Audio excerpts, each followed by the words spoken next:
Good morning and welcome to sunny Stormont in Northern Ireland. It is absolutely beautiful. Feels like the start of summer.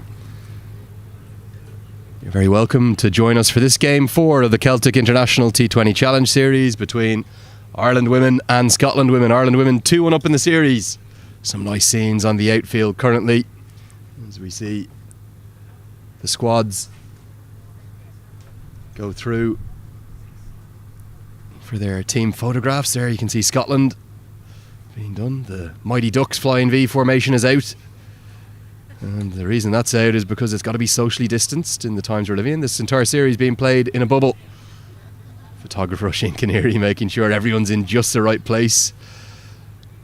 After winning the first game of the series, Scotland women will be disappointed with their follow-up in game 2 and game 3, but Ireland have been a very different side. After early nerves, they've bounced back with big wins, 61 runs win. Look at the smiles, there's the smiles. All right on cue. So we'll leave the team photos as they walk off. Let's get out to the middle. Isabel Joyce was out with the two captains a little while ago. Let's find out who won the toss and what they're going to do. Good morning and welcome to sunny Stormont in Northern Ireland for match 4 of the Celtic International T20 Challenge. With me for the toss, as always, I have Ireland captain Laura Delaney, Scottish captain Catherine Bryce, and match referee Phil Thompson has the coin. Takes the call. And fields it is. Full of a bat. Okay. So Catherine, having a bat first, no surprises there. The team batting first has won all the 3 previous games. What learnings will you take into this innings? I think building partnerships is the key. We've got a few starts, but actually I think Ireland showed it yesterday, if you put a few partnerships together, that's how you get up to 130-40, so that's key for us today. Very good. And any team news for us? Yes, Ellen Watson comes in for pre and strategy. Okay, well, best of luck today. Perfect. Thanks very much for that. Laura, bowling first, a chance to put right what went wrong in the first game of this series? Yeah, definitely. I would have batted first if I had won the toss, but not unhappy to bowl first. I think it'll give us an opportunity to hopefully restrict Scotland and then go out and chase it down in the second innings. And any team news for us? Yeah, we have one change today, so Celeste Rack comes out and Georgina Dempsey is making her debut. Very good. Well, very exciting day for Georgina. Thanks very much, Laura. Thanks, and best of luck in the match. So that's the news from the middle. Scotland have won the toss and they'll have a bat. Oh yeah, I know you want it!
So that's the news from the toss. Scotland have won the toss, deciding to have a bat first. So always like to see that in a series. We're going to see both sides batting first twice, and of course the side that has batted first has won each game. So Scotland perhaps thinking that their fortune there at the toss, Catherine Bryce calling correctly, may lead to squaring the series. The series is on the line.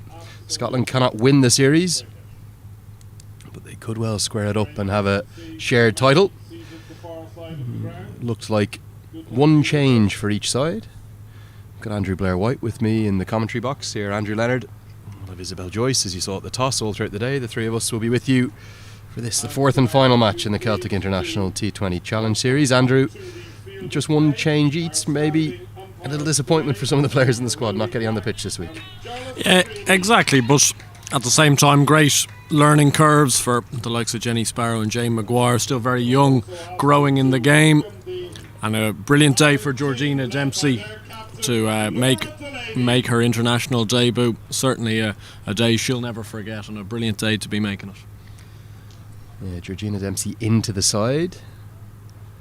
Celeste Rack out of the side, maybe just struggling a little bit with her leg breaks this week. That's the full squad, so the two players yet to make an appearance this week, and they won't get a game in the series, Jenny Sparrow and Jane Maguire. But Ed Joyce, no doubt, knowing that the series is on the line, wanting to ensure a 3-1 victory, getting what he feels is his best side for today's match out. There's the Scotland side. Priyanaz Chatterjee out of the starting 11, and in comes Ellen Watson, and I think Ellen Watson's going to open up the batting, Andrew. Yeah, a big opportunity for Ellen Watson, just 21 years of age, but to get a chance at the top of the order here, try and get her side off to a good start with Sarah Bryce. They've been struggling at the top of the order so far this week. They've struggled for momentum in the power play the last 2 days in particular. Going to be the player of the match from yesterday to open the bowling, but a change of ends. Perhaps surprisingly, Laura Prendergast was bowling like Jasprit Bumrah yesterday. Outstanding. Real pace. Really making a name for herself. Making waves, but she's changed end. She's going to come in from the Dundonald end today. Not sure about the thinking behind that today. Certainly less wind around. Game 4. Here we go. She's going to start by being carted into the leg side. Only one delivery gone, but Andrew, I immediately have to question, why would you change ends after bowling so successfully from the City end throughout the entire week? Yeah, it's a very strange one. Ava Canning had been bowling very well from the Dundonald end all week, and Orla Prendergast very well from the City end. It seemed to be working very nicely. Our co-commentator just off screen, Isabel Joyce, is just throwing a little bit of grass into the air like we all used to when we were kids. Work out which way the wind is going, and maybe the wind just behind Orla Prendergast today. Maybe that's part of the thinking. Really ramp up the speed gun, try and apply pressure with the pace that she provides. Potentially so, but we haven't seen probably Sarah Bryce at her best with the bat this week. She's an excellently talented batter, and I suspect for somebody like herself, a bit of pace on the ball won't be of any problem, as we saw from that first delivery, pulling very well. She'll be looking for good runs today to finish her week well. Just half a step down the track, and that sign of inward movement. I was listening to Orla in the player of the match interview with you, and she was saying that she really enjoys opening the bowling with Ava Canning, and even though they're both in-swing bowlers, very different. Yeah, well, the pace is just massively different, and I think it gives good balance. It allows Orla to maybe be a little bit more aggressive, knowing that Ava comes in at a very steady line in length and gets players playing all the time. So I think the two complement each other well. Just tucking up Bryce this time. Yeah, it really is a glorious day here today. Feels like the start of summer. It's been a long, long time coming. We're heading right towards the end of May. We've had cold and wet scenes throughout the month. I think some of the trackers saying maybe the wettest ever month of May on record. But it feels like a dawn of the entire summer. And long may it last. Glorious scenes here in Stormont. No real foot movement from Bryce, but getting into line, and probably with the penetration that Prendergast has provided, Scotland women will be just hoping to see off this spell and attack some of the other bowlers. Yeah, I think even trying to set up a platform for themselves the last 2 days when chasing those slightly bigger totals, they've gotten into no rhythm. They've lost quick wickets and have been behind the run rate from early on. Batting first today, they've more of a chance to build their innings how they see fit. Starting off here with Sarah Bryce. That's a lovely shot into the leg side. Shot of real class, real authority into the deep, and it's going to go all the way for 4. Really good diving effort out on the boundary, but couldn't pull it in. So 2 boundaries to start this Scotland women's innings, and they move to 8 for none. Yeah, this is a lovely shot from Sarah Bryce. Wasn't a bad ball by any means. Georgina Dempsey, the debutante, in vain chase there. It was a good effort, but it was so well timed by Bryce, and we've seen throughout this week, Andrew, the outfield just getting quicker and quicker and quicker. Yeah, I thought that was a beautiful shot. Just half a step down the track and confidently clipped. Probably off more something like a line like middle and off stump. Wasn't necessarily into leg stump. And we are going to see Ava Canning continue to open the bowling with Orla Prendergast. This switch of ends for the first time this week. Big Mark Wood fan, the big Durham fast bowler. Gets the radar going. Keeper up to the stump, Shauna Kavanagh.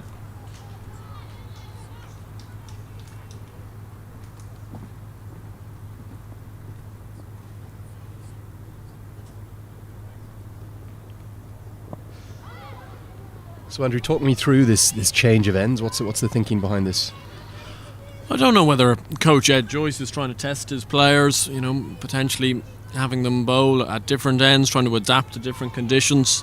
Obviously very easy when you're nestled in at one end, but when these girls go to play in the qualifiers later this year, they're going to be in unknown ends, unknown grounds, and they'll have to adapt. That one just thuds into the pad, but clearly going down the leg side, as you can see from the wicketkeeper Shauna Kavanagh's position. Is this something you think it would have come from the head coach rather than the bowlers themselves or the captain? I'd say it was probably discussed between all 3. And obviously the opening bowlers have to be happy with the change, but I'd say Ed Joyce and Laura Delaney were thinking about it, trying to test the skills of these opening bowlers. Half an appeal again, nothing really coming from the bowler, always a good indicator. Yeah, the ground looks resplendent today. It's always nice to see cricket at Stormont. The team do such a magnificent job here. No rugby on the outfield over the winter, so usually looks well, but it looks particularly well right now. Pitches have played really well, been good for batting, a little bit in it for the bowlers. That is beautifully bowled, big in-swinging movement. And it's missed everything, I think. Maybe might have just flicked off an inside edge. Let's wait for the signal that it has missed everything. And the noise I heard was probably the bat hitting the ground. Beautiful bowling. Kavanagh can't cling on. It's going to be 4 boys. Yeah, I think this may have been a slight half chance. Maybe I'm being very harsh there on Shauna. And Watson was down the pitch trying to heave that away over the leg side and inside the gap between bat and pad there, and just missed everything. Really good work this time from Kavanagh. I think it probably was a missed chance looking back on the replay. It was just a half a step down the track from Ellen Watson into the side today, already looking to be inventive in her role as new opening partner to Sarah Bryce.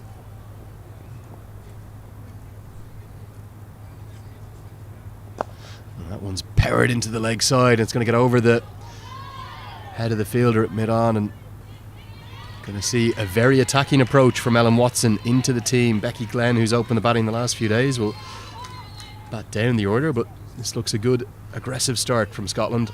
14 for none after 2. Yeah, I was wondering what the thought process might be behind Ellen Watson coming to the top of the order, but obviously it's in an aggressive capacity. As I say, they've been struggling for momentum in the power play overs in the last couple of games, and potentially a change up there. Watson coming into the side today, trying to get a few lusty blows away in this first 6 overs and give Scotland a bit of momentum with the bat, which they've perhaps been lacking.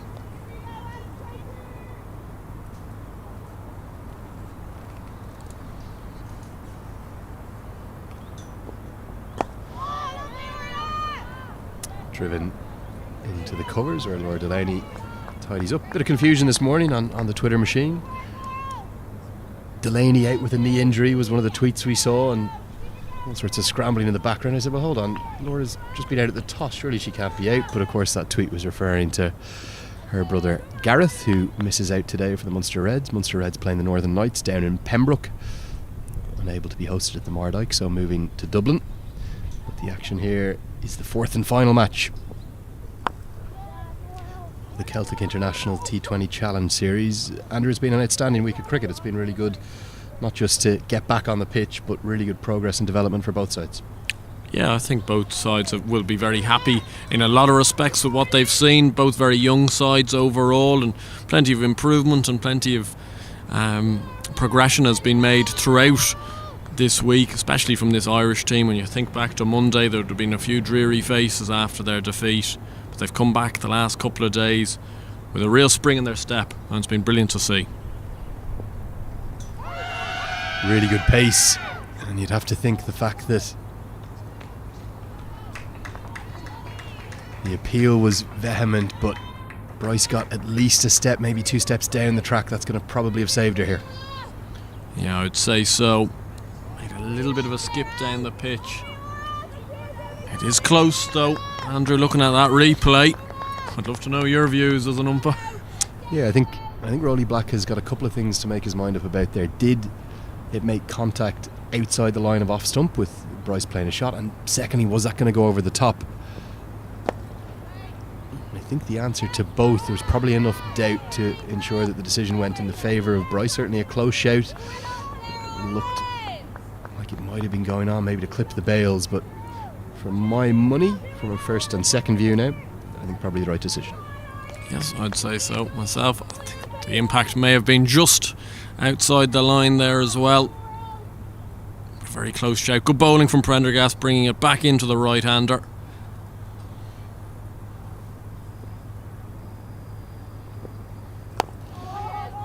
Yeah, it's a perfect line.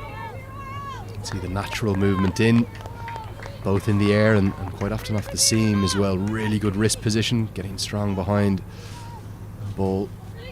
Just been a real star of the week. And I'm not sure whether I think we do have an official player of the series, so it's going to be interesting to see whether Prendergast might be in the reckoning. Yeah, plenty of players putting their hand up for that player of the series call. Could be a very interesting one, and I suspect today's events will certainly help us decipher that by the end of today. Driven really powerfully, but straight to mid-off. It's Rebecca Stokel there, tidying up. This is a good over. In fact, it's a maiden. It's what Prendergast has done so well all week, given no freebies. And 3 overs gone, it's 14 for none. You'd have to wonder, Andrew, with how Orla Prendergast has bowled all week, though, whether if you offered Scotland for her 4 overs to be 0 for 16, as her run rate at the moment would suggest it may end up, I think they may well take that and maybe try and target some of these other bowlers. It's interesting to see Watson's approach to Ava Canning in the first over, really trying to upset her length. And we've seen a bit of a change in the field. Deep square leg has come into the ring, and mid-on has been pushed back to long on. So probably a wise enough call, and interesting to see whether Watson tries something inventive to try and sweep it over the square leg or short fine leg in the ring.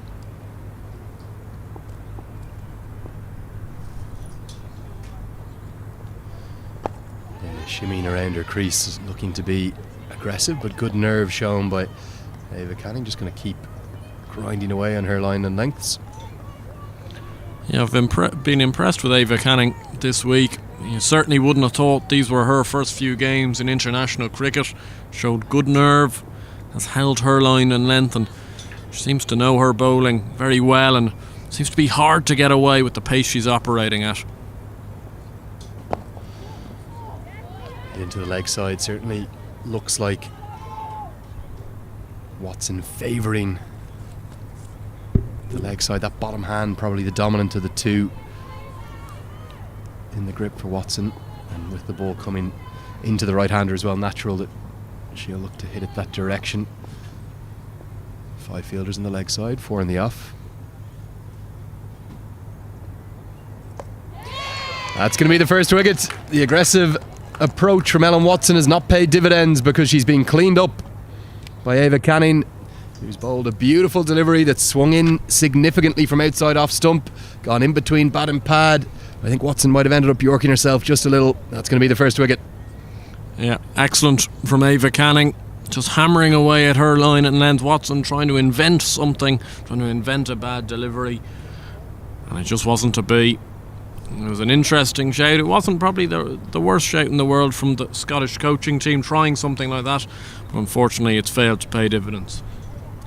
Yeah, Watson falls after what was a short, inventive innings, and great disappointment for her only appearance this week. Distraught walking off. Going to be Catherine Bryce, the Scotland captain, coming to join her sister Sarah, and you'd have to think, we've said it a few times this week, but the very destination of today's match, maybe the series, could well rely hugely upon this partnership between the two stars, the two Bryce sisters. Yeah, and there were certainly signs yesterday, Andrew. I know it was a losing cause for Scotland, but that Catherine Bryce was getting back to her best. She was beginning to time the ball very nicely by the end of yesterday's game, finishing up on 45 not out. And certainly if she can go and score a big one here for Scotland, they might be able to get up to that target where they could really squeeze in the run chase.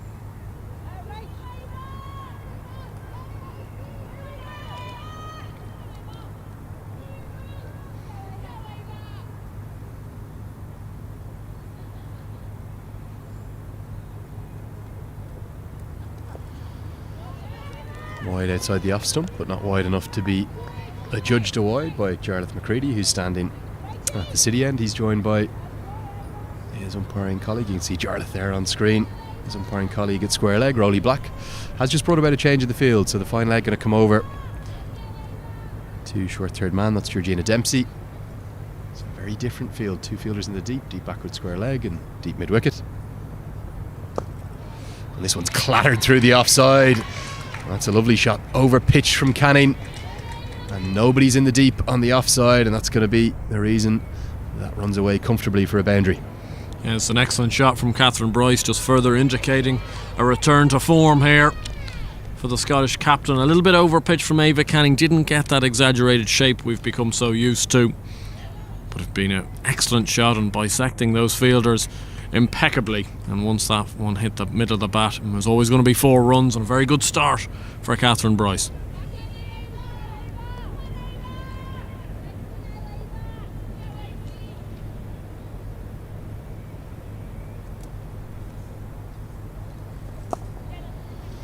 We've spoken at length about the importance of the Bryce sisters to this team, just to give you a little bit of an indication of that as we reach the fourth over, end of the fourth over, 18 for 1. Two Bryces, the only player from either side ranked in the top 20 in the world in the women's T20I rankings, both in the batting. Sarah Bryce ranked 13th with the bat. It's a record for any associate player. And Catherine Bryce ranked 19. And none of the Irish players, with the exception of Kim Garth, who's now moved on from her Irish career, and Gabby Lewis, who's ranked 34th in the top 50. Laura Delaney also 42nd in the world, but just gives you a real indication of their importance, the two Bryce sisters, to this Scottish lineup. Prendergast going to continue as we've seen her do so often. She'll bowl all 3 overs of the power play from this end, the Dundonald end of the ground.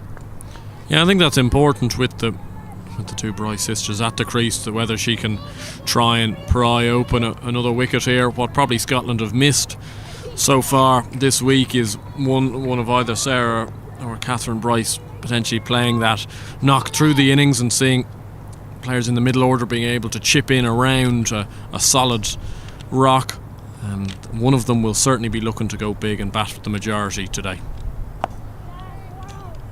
Just thudded into the ground, and yeah, you'd have to think that the kind of power score looks to have been around that 125 mark, something like that. Ireland getting in excess of that in the second and third matches. The boundaries in quite a bit after that first game. That was a low scoring game, but it looked to me like a lot of nerves around on opening day. Yeah, I don't think that opening day fixture was really any sort of barometer in terms of the pitch itself. I'd say 115 probably does give you a chance, gives you something to defend, but that power score of maybe 125 to 130, I felt Ireland the last 2 days have probably been around 10 over par. That's a lovely shot and really well fielded by Gabby Lewis, who's either at a very square cover or a sort of forward, backward point. Interesting fielding position. They're really stacking the offside field, aren't they? Yeah, but they can afford to do so with the lines that they know Orla Prendergast is going to bowl. They want to see Sarah Bryce trying to pierce that field with those drives, and at the moment they're building up good dots here, which can be important, can sometimes lead to a rash shot and potentially a second wicket for Ireland. What a catch. Fantastic stuff from Orla Prendergast. Sarah Bryce cannot quite believe what she's done.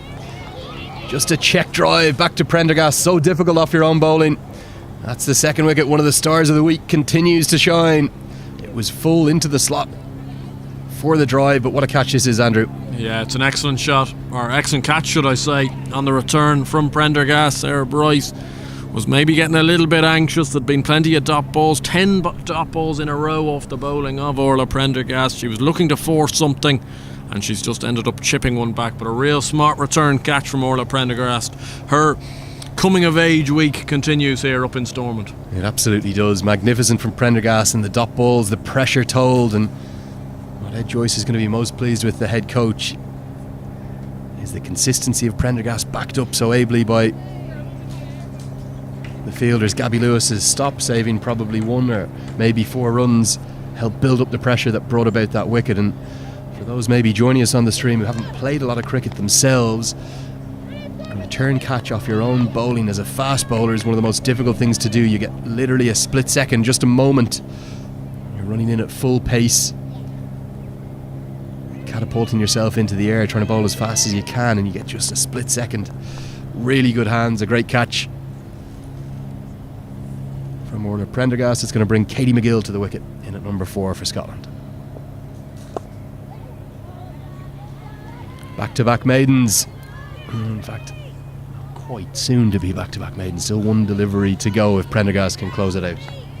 Yeah, I've just got Katie McGill to now come up against, who's looked good with the bat all week. McGill has looked pretty stylish, but she'll be a little bit disappointed herself, getting to in and around 20 every day without kicking on to maybe that bigger score. And she's got another big opportunity here, 15 overs to bat, and Scotland need a big innings. Thuds into the pad of McGill, so it will be back-to-back maidens from Orla Prendergast. What a star of the future she is. We've said it a few times this week. Doesn't get much more exciting. The talented young sportswoman who has represented Ireland under 18s in football, showing her skills on the cricket pitch. 5 overs gone, it's 18 for 2. And we're going to see something that Ireland haven't done so far this week, which is to bring on an over spin in the power play. Cara Murray's going to come into the attack from the city end of the ground. Took 3 wickets yesterday, 3 for 18 from her 3 overs. It's interesting to see her being brought on in the power play. Perhaps potentially Laura Delaney seeing 2 new batters at the crease and hoping she might be able to get a quick over a spin over and done with in the power play and just rush through it. They're going to be Cara Murray. Her leg breaks from the city end.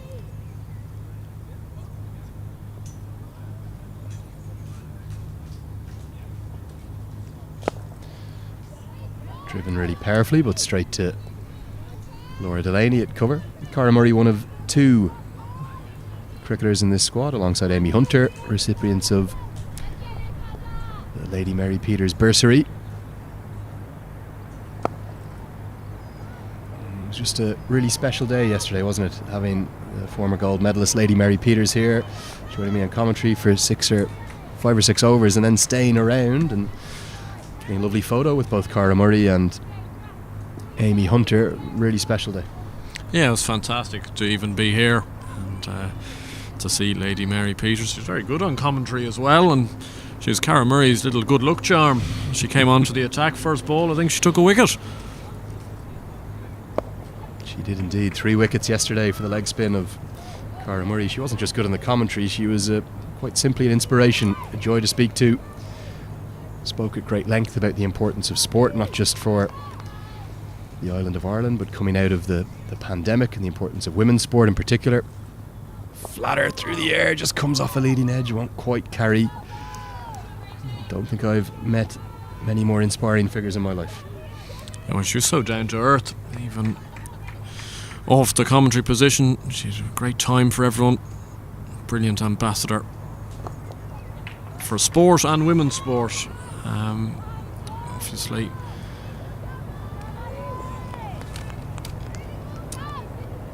So Murray just trying to get out of the over and get out of the power play. Favoured ahead of Celeste Rack today, with the Australian-born leg spinner being left out. That one's going to be signalled wide, really wide outside the off stump. The thing I like about Murray, she seems to give it a real rip. Yeah, and she's not afraid to toss the ball up. She's been working on her difference in speeds, difference in some of her deliveries as well. And she is going to get out of her opening over without too much damage. 4 runs coming from it, a really good start for Ireland women. Here's a little bit more about Cara Murray. The score at the end of 6 overs is 22 for 2. I'll bid you adieu for the moment, and I'll pass you over to Isabel Joyce, who'll be with Andrew Blair-White. Yeah, been a brilliant start for Ireland again in the power play, led by Orla Prendergast. 22 for 2 after 6 overs, and we're going to see, as we've seen a couple of times this week, Orla Prendergast come off after her 3 overs, and Lara Moritz come into the attack for the first time today from the Dundonald end of the ground. I'm very happy to welcome Isabel Joyce back into the commentary box. Yes, thank you, Andrew. Thought for a minute there at the start that we were going to see a different Scotland start to the game. 4 off the first ball, but good comeback from Orla Prendergast, and now Lara Moritz taking over from her from the Dundonald end. Gets straight into her work, full and straight. It's great the way the Irish bowlers have passed over to each other. They've bowled in really good partnerships this week. There's not really been anyone that's come on and not like taken over from the bowler that's gone before them. Bouncer.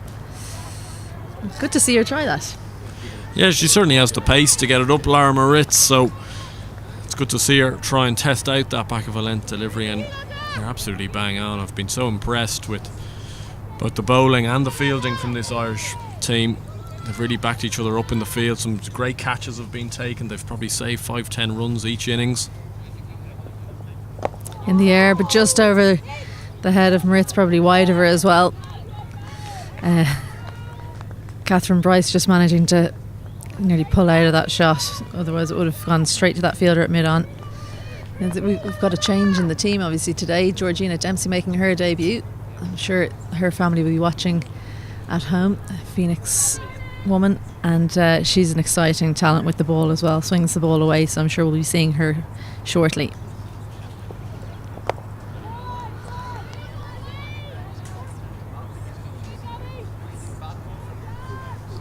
Plenty of options for Laura Delaney. She's got herself medium pace. She's got the left arm spin of Leah Paul. She can also call on Georgina Dempsey, as I mentioned. And Ava Canning still has 2 overs. And Rachel Delaney might get a bowl today. She bowls some canny off spin.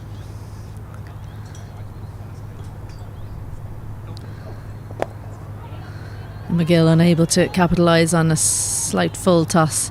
So a good start from Moritz here. No real danger of getting players out, but making it difficult for them to score runs. A good field set.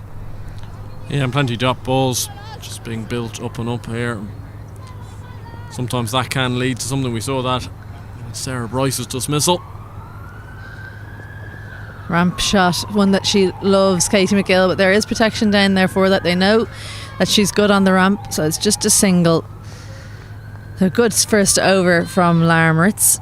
Just the 2 from it, as that brings about the end of the 7th over.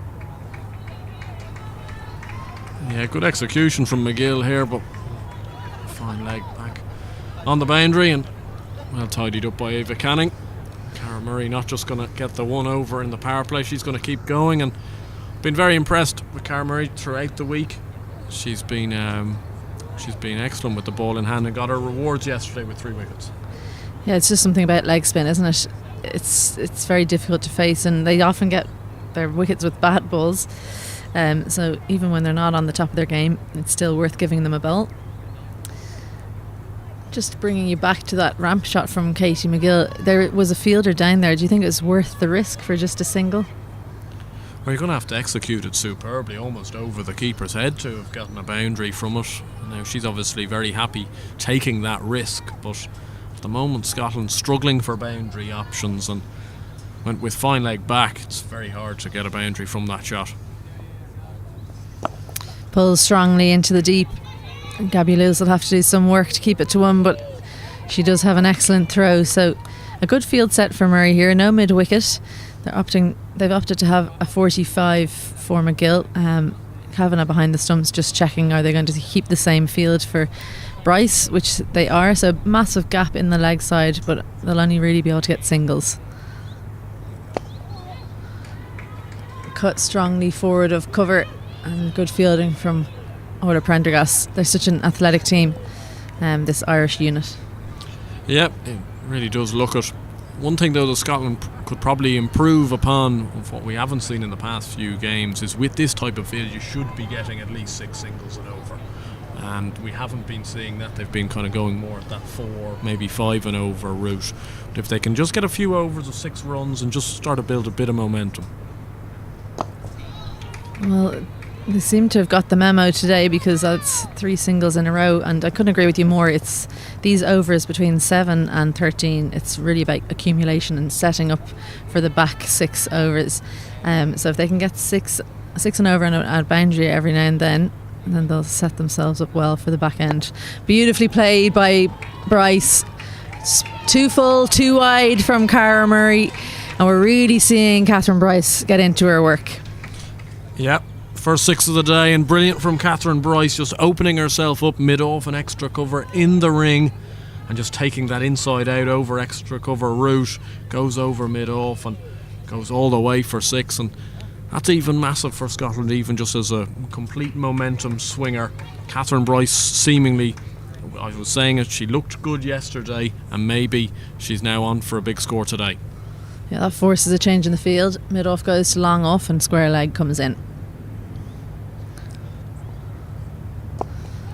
This time happy to take the single, so good over for Scotland so far.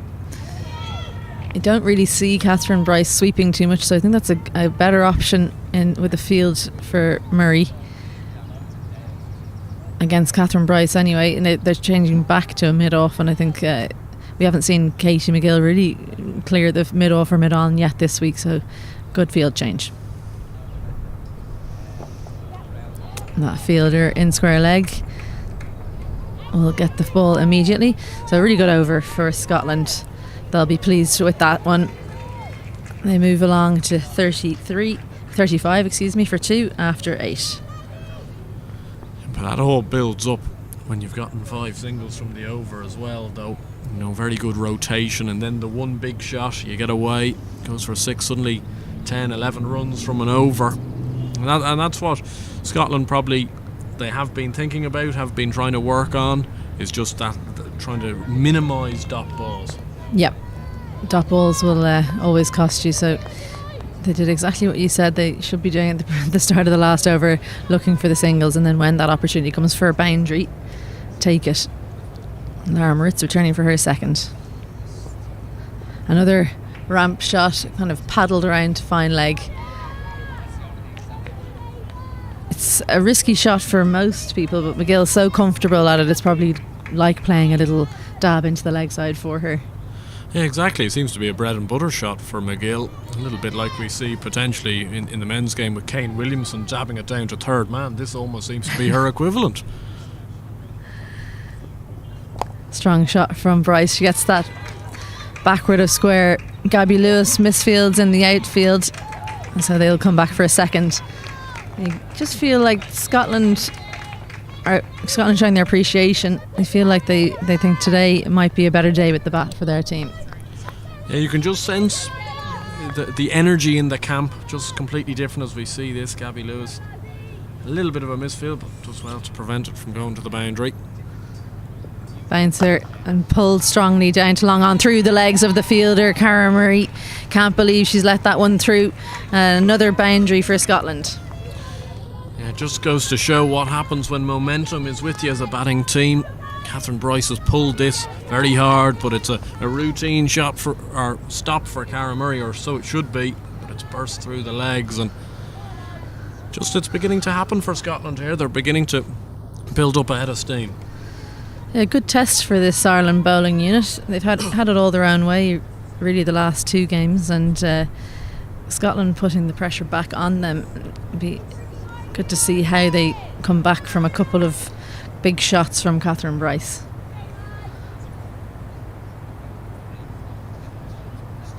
Slower ball, that's a wild delivery, and it will be signalled a no ball by Rowley Black. So a free hit, and the wheels just coming off a little bit for Ireland here. Yeah, well, it's been good batting from Scotland in the past 2.5 overs. They put the pressure right back on Ireland, and then Moritz trying that slower delivery, just getting it wrong this time round, and it's a no ball and a free hit here. Yeah, so Moritz not able to take a wicket with this delivery. It does go through, it does take the bails, but for those of you watching who maybe aren't familiar with the rules, because of that no ball, which was called a no ball because it was over waist height, the next ball is a free hit for the batter. So the only way you can get out of a free hit is run out. So that's why you often see a wicket, because the caution is thrown to the wind. But a good comeback from Lara Moritz.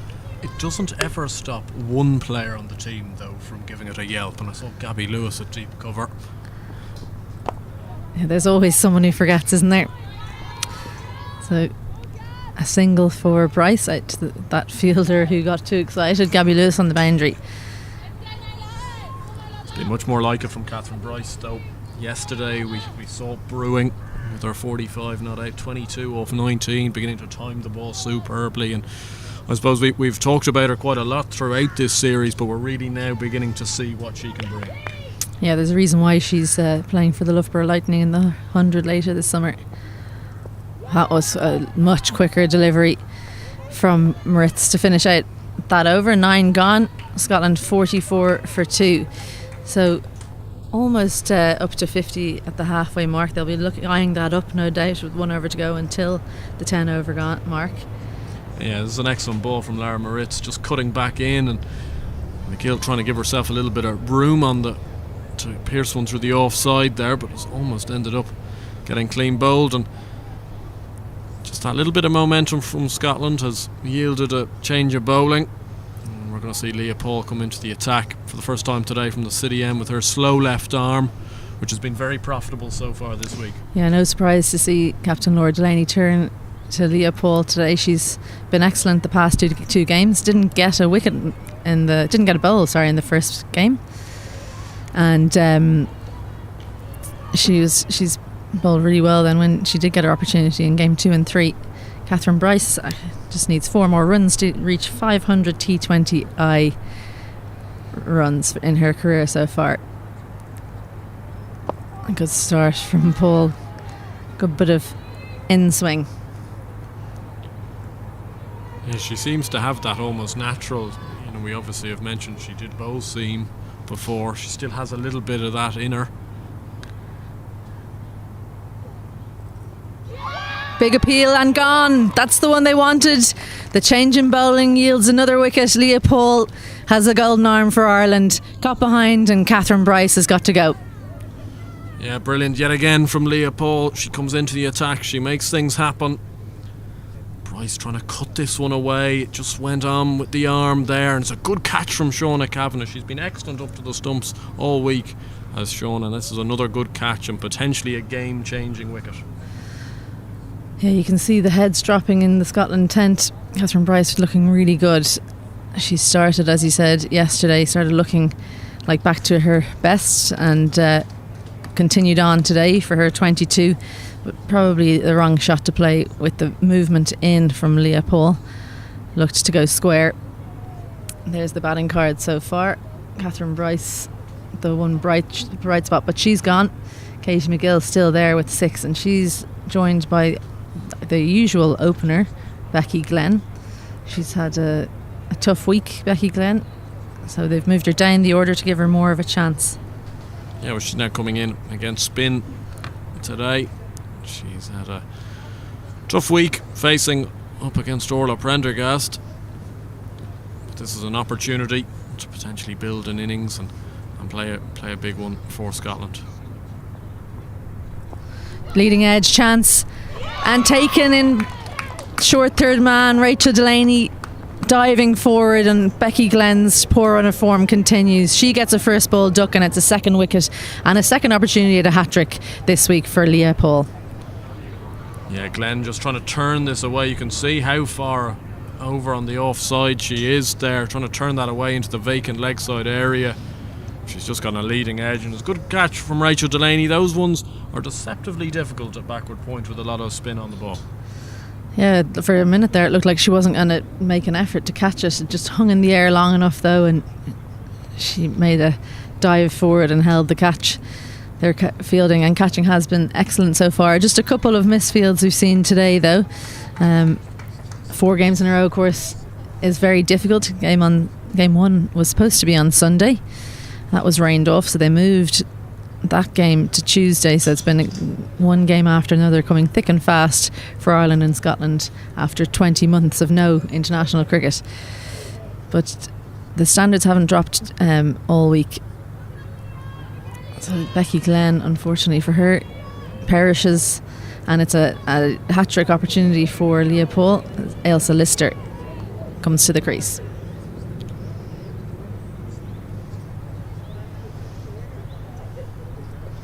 Lets that one go through, so no chance really to take the wicket. I'm amazed that there wasn't a change in the field there. I mean, I know that it's T20 cricket, so you're all about saving the runs, but surely when there's a hat-trick chance, you'd have to bring in a few catches. Short this time. Chance, what a grab that is by the debutante Georgina Dempsey. It's not Georgina Dempsey, it's Lara Moritz, apologies, but that's an incredible catch. Nothing going the way of Scotland right now. Ailsa Lister can't believe her luck, or her bad luck. This is absolutely incredible from Lara Moritz. We saw one earlier this week from Catherine Bryce. I think that might be better. From Moritz, Lister's hit that plenty hard enough to backward point. She's just stuck out the right hand. Full length dive from Lara Moritz. I'm sure Ailsa Lister can't believe what's just happened there. Leah Paul comes into the attack. 3 wickets for no runs. Well, we said she was golden arm, but I wasn't expecting 3 wickets for no runs in an over. She's just loves her cricket, Leah Paul, the Marion woman. Incredible to think she didn't get a ball in the first game. There's the Manhattan, all of those dots that you can see, the circles, they signify the wickets, and there's 3 in a row in over number 10. Can she take a 4th wicket in an over? It really would be an incredible achievement. Well, she's already been on a hat-trick opportunity twice before this week. I wouldn't rule her out taking one here. The way she's been bowling. Abby Aiken-Drummond, the new batter. Through and just about misses everything. Good take from Kavanagh. So an incredible over from Leah Paul. A triple wicket maiden in over number 10 for Ireland. That's really turned the game on its head. And Scotland wobbling at 44 for 5. Yeah, you certainly don't see that often in international cricket. A triple wicket maiden from Leah Paul, an incredible over. And Scotland went from a situation going into that over where they had built up a bit of momentum. They were 44 for 2 after 9 overs, now 44 for 5.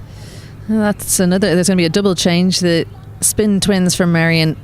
Rachel Delaney will bowl her right arm off spin from the Dundonald end. It's her first bowl of the week. She bowls quite slow off spin.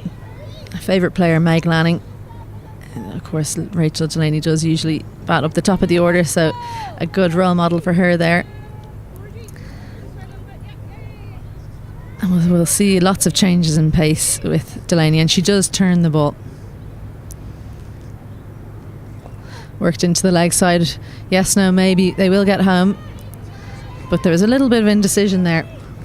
Yeah, an awful lot resting on Katie McGill's shoulders now for Scotland. Watching that carnage from the non-strikers end in the previous over. And Abby Aiken-Drummond. It's been one of the few batters for Scotland this week that certainly looked like she could hit a big ball. She obviously hit a 6 over towards the pavilion a couple of days ago. Worked into the leg side again. So I think these two have decided they're going to just go about their work. And they're not going to look for big sixes yet. It's a good decision. Half their wickets gone already. They need to just get into their work, get up and down the crease, and try and salvage this innings.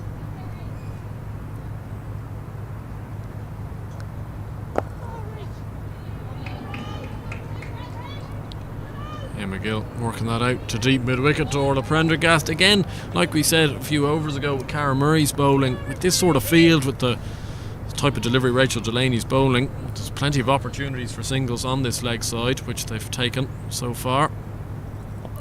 Through and off the pad, I think, of Shauna Kavanagh behind there. Hands went to the head for Rachel Delaney. She thought she had a wicket. Yeah, she pushed this one through a little bit flatter, Delaney, and Abby Aiken-Drummond was trying to pull this one away. Oh, how on earth has that missed the stumps? Is what I want to know. Just cannons into Shauna Kavanagh's pads, back onto that off stump.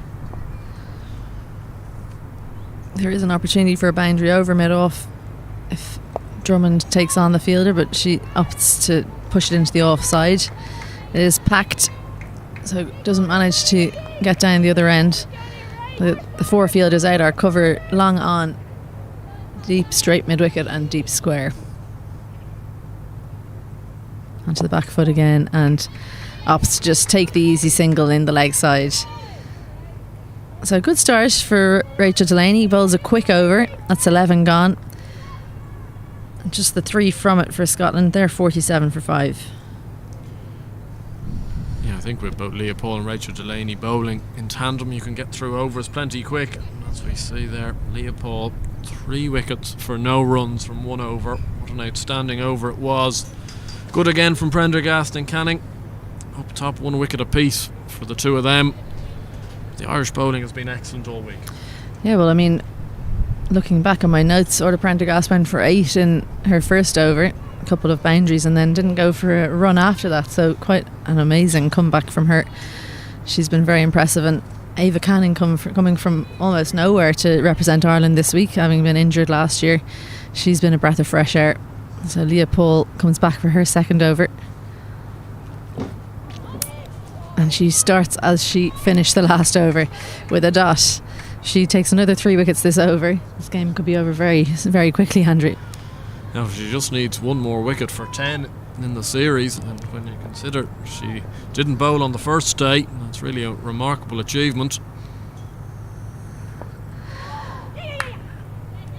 Oh, beautifully bowled by Leah Paul. That's right up in the block hole. And kind of takes the outside edge and squirts behind the wicketkeeper for a single. So you can see Abby Aiken-Drummond is delighted to be down the other end, scampered through, and Katie McGill eyeing up the leg side here.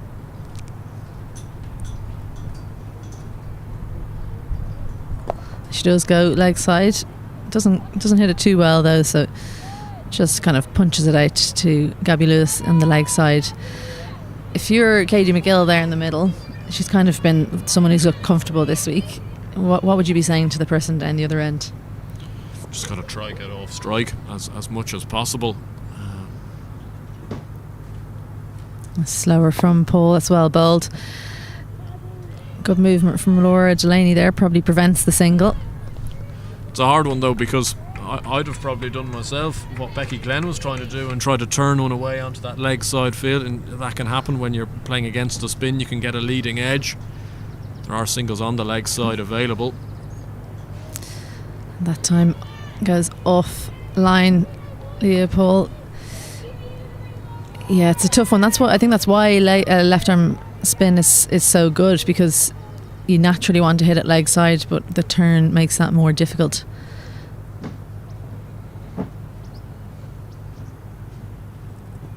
And that one not bouncing as much as previous deliveries.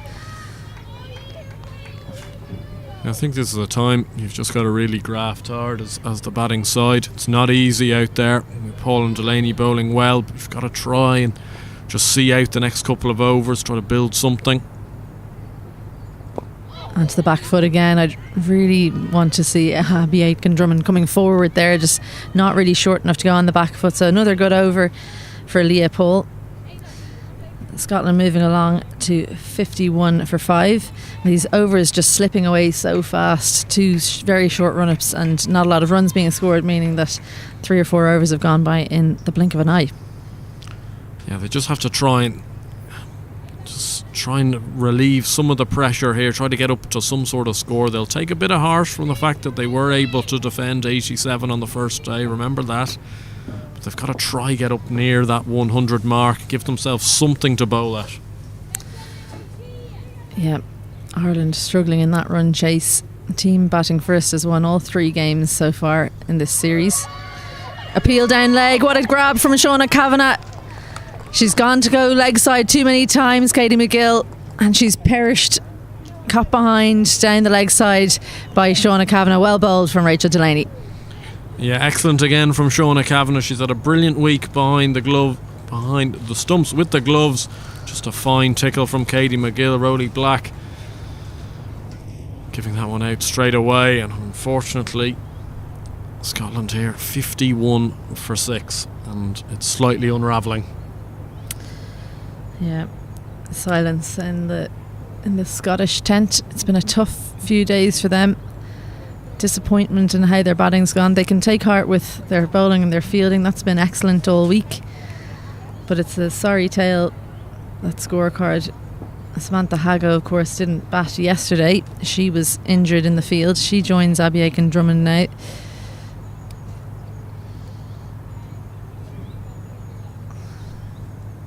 Sorry, it's Megan McCall.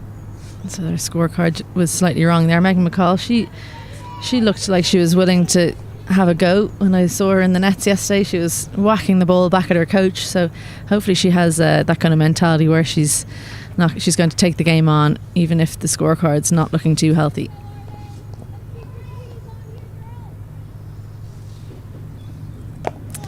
Hits a strong shot straight away. A slight misfield from Laura Delaney means they'll come through a single of her first ball, showing her intent. Yeah, so that's good to see. As you say, I was with you when we saw Megan bat in the nets, and she was certainly giving it a fair whack. Full toss and hit strongly by Aitken-Drummond and falls just in front of Rebecca Stokel and over the rope. A welcome boundary for Scotland. Yeah, good effort from Rebecca Stokel on the deep square leg boundary. A hard one, always those ones, bouncing in front. She's gone for the catch, which is the right thing to do in this situation. It wasn't a great ball from Rachel Delaney, but it's just gone past and a welcome boundary. And followed up by a wide, just slightly losing her way here, Delaney. She did take a wicket, but it was off a ball going down the leg side, then a full toss and then a wide down leg. It just needs to probably start again and look to tighten it up. Much better from the off spinner. It mixes up, but they throw the wrong end. They're taking the Bales appeal and gone.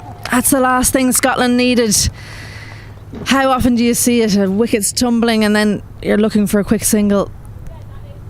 Drummond decides to go back and perishes. Good fielding from Moritz and really good work from Shauna Kavanagh.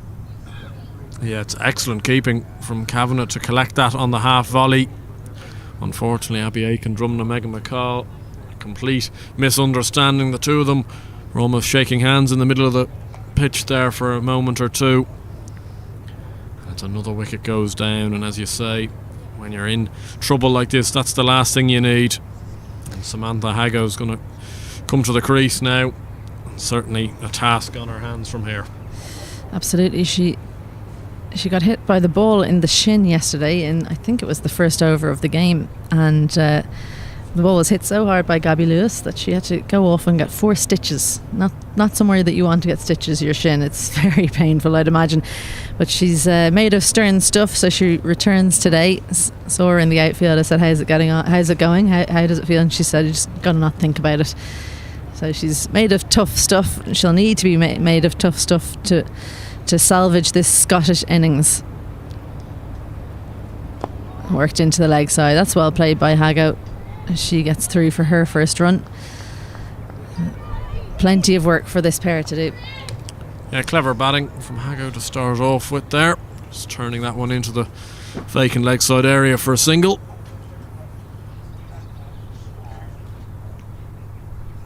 And again, worked into the leg side by McCall.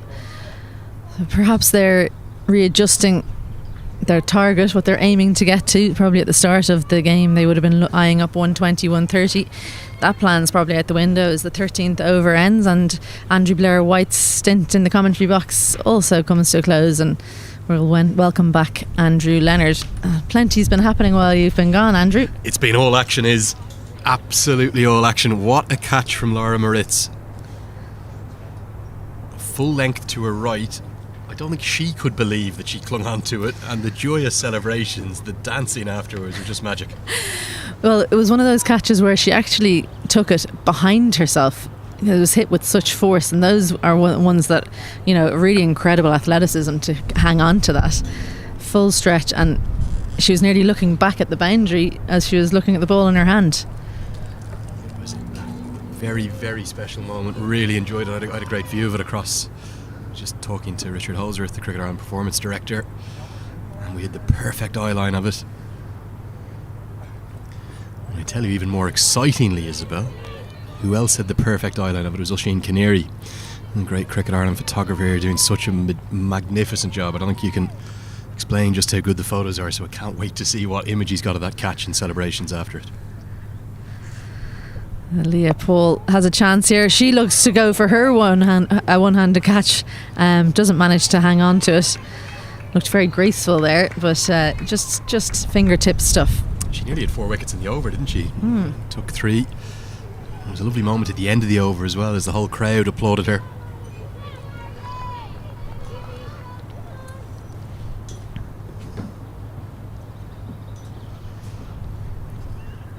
This time McCall goes aerial. She gets it in between the two fielders. It plugs somewhat, so they'll come back for a second. Great to see her attitude, Megan McCall. She seems like a breath of fresh air. 7 wickets down Scotland, so in a huge amount of trouble, and she's still taking the game on. Yeah, the long handle out there hit airily into the leg side, plugging in the outfield, meaning Gabby Lewis couldn't prevent the 2.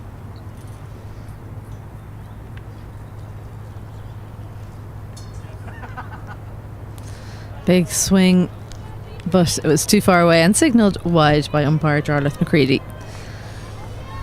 I think that may be the only thing Ed Joyce will be a little annoyed with, some of the bowling getting a little stray in this middle section of the match.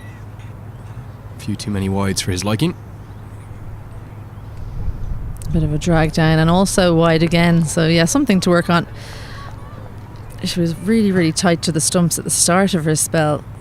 This is something not quite going right, and really good to see skipper Laura Delaney having a little walk over and chat to her bowler. Sometimes you just need a break in the over if it's not going too well. Start again. Something maybe the team psychologist Anne-Marie Kennedy has spoken to them about. Back on to her work straight away, so that whatever she said worked. Back on the money. That's much more like the line and length you want from your left arm spinner. 5 wides, 4 byes and a no ball, so already 10 extras that won't please Ed Joyce. Tough taskmaster, the head coach, your brother is. Nicely swept from McCall. 45 able to come around though and cut it off. Have you been talking to him much about the role, how much he's enjoying it? He's been in post quite a while now, but really these are the first games since the qualifier.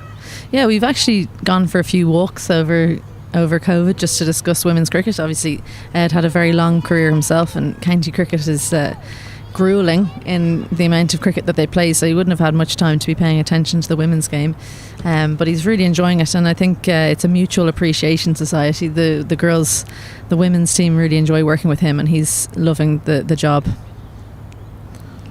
I don't think there's anyone in Irish cricket who doesn't love Ed Joyce, such an iconic legend of the game.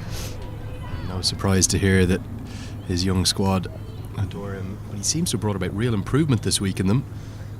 Certainly, talk about bounce back ability, beaten comfortably in game 1, winning game 2 and 3 on top in game 4. Thin edge from Hago. An early call of 2 from McCall. They'll get back easily. Every run here is huge for Scotland. Of course, they defended 87 in game 1, so not all is not lost. They'll have that in the back of their mind. Scotland try and get up and around 80, 90, and they know they have a chance. But Ireland's batting has been much improved the last couple of games.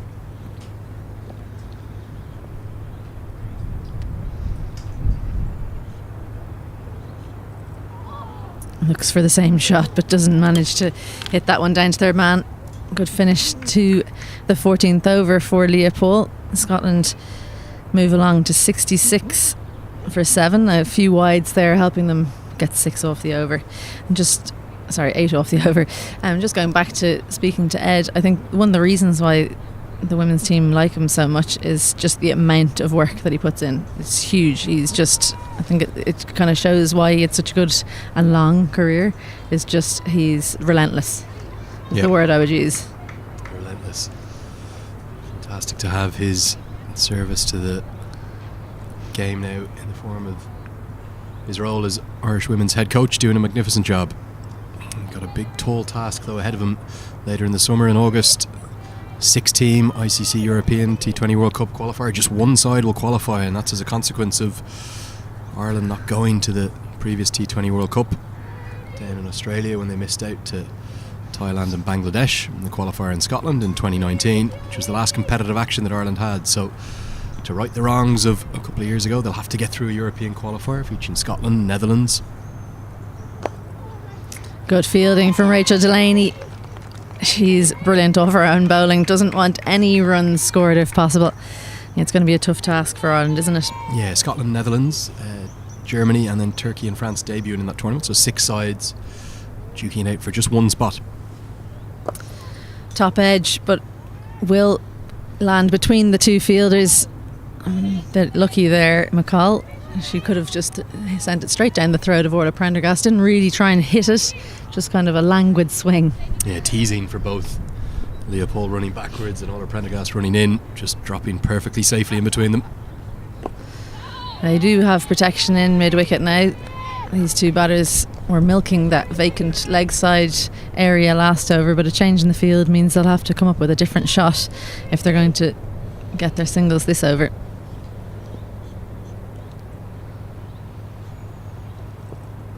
Work to leg side. Ava Canning comes in and throws to the non-striker's end. So the right way to go about it, do you think, Andrew? They're kind of more looking to just turn the strike over? Yeah, I think still more than 5 overs to bat. You've got to try, firstly bat your overs, got to be looking north of 100 minimum. Good fielding again off her own bowling. It's one of those stick or twist moments, isn't it? You know, how much longer can you keep going, just knocking the ball around before trying to look for some boundaries? Problem is with a bowler like Delaney here with the off breaks, such good protection in the deep, very difficult to find the rope anywhere. It's almost a tempter, isn't it? It does go aerial this time, McCall.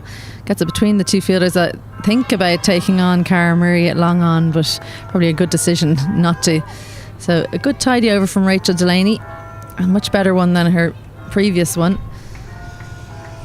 Let's take a look at the bowling figures. There's some really good stuff, particularly from the spinners. Leopold 3 for 12, 3 wickets in an over. Joined with a wicket for the off breaks of Delaney, and I know no wickets for Norma Ritz, but getting the ball through at good pace, and Orla Prendergast and Ava Canning continuing to do a sterling job. So 6 bowlers used plenty of options for. Yeah, we're going to see a change of bowling. The leg spin of Cara Murray from the City end, and Laura Delaney yet to bowl herself, so loads of options for her. Sometimes it can be a bit of a curse when you've too many bowlers in your team. It's often the captain that misses out. Gets off strike straight away. She's looked busy. Megan McCall herself and Katie McGill are the two that have looked the most busy this week. A few other players getting a bit stuck, especially up in the power play. They need to find answers to that top order. Scotland, they've struggled in every power play so far this week. Nicely flighted from Murray, and an excellent piece of fielding from Lara Moritz. She kind of ran past that one, the ball spun, and she managed to stop it with her left hand. Yeah, I think you're spot on. Leah Poole, one of the stars of the show, 9 wickets this week for her. 3 clear at the top of the stats, ahead of Orla Prendergast with 6. Really nicely bowled, that Isabel. Perfect demonstration of the kind of rip that Cara Murray gives it, getting good rotation through the delivery after delivering it. A little bit of drift, the dip as well, and then the turn, all the things you want as a leg spin bowler. Much flatter this time, drags that one down, but not too bad an outcome for her. I think that's the variation that Murray possesses. Haven't seen anything out of the back of the hand, any googlies. That's just out of the front, kind of probably a cross seamer, trying to deceive the batter by bowling it flatter in trajectory and skidding on straight. But it's a discernible change in action, so it won't really be a huge surprise to the batter that it's not a leg break. Wild swing, appeal, but a foot never left the crease. It's been a big 20 months for Murray. She used to bowl a bit slower, and especially when bowling on really good decks a few summers ago, she was taken apart a little bit by New Zealand. It was tough for her, but great to see that she's been working with some of the boys and men in the NCU, and you can see she's bowling a lot flatter, has that ability, top edge, but it will fall safely. So she's that ability to bowl that bit flatter, not a huge amount of flatter, but just enough means that it's very difficult to get underneath her. She's getting her leg breaks up and down, but you can see the energy and the rev she's getting onto the ball, which is exactly what you want from your leg spin. You've got to turn it, and I think she's been quite impressive. Here's the Scottish women's card. Just 4 overs remain, 74 for 7 on the most glorious day for cricket you could ever imagine. It's warm, Isabel. Well, I officially have my arms out, so that gives you an idea. It doesn't happen Where's often. the commentary cam when we need it? Yeah, that's the last thing people need to be looking at. You've got the head out as well. I hope you got sun cream on there. No sun cream on at the moment. Golden brown by the end of the day is the plan. Okay, well, it might be more like ruby red, but we're going to see a change in bowling, and it's the debutante Georgina Dempsey. You'll get her first bowl of the day from the Dundonald end.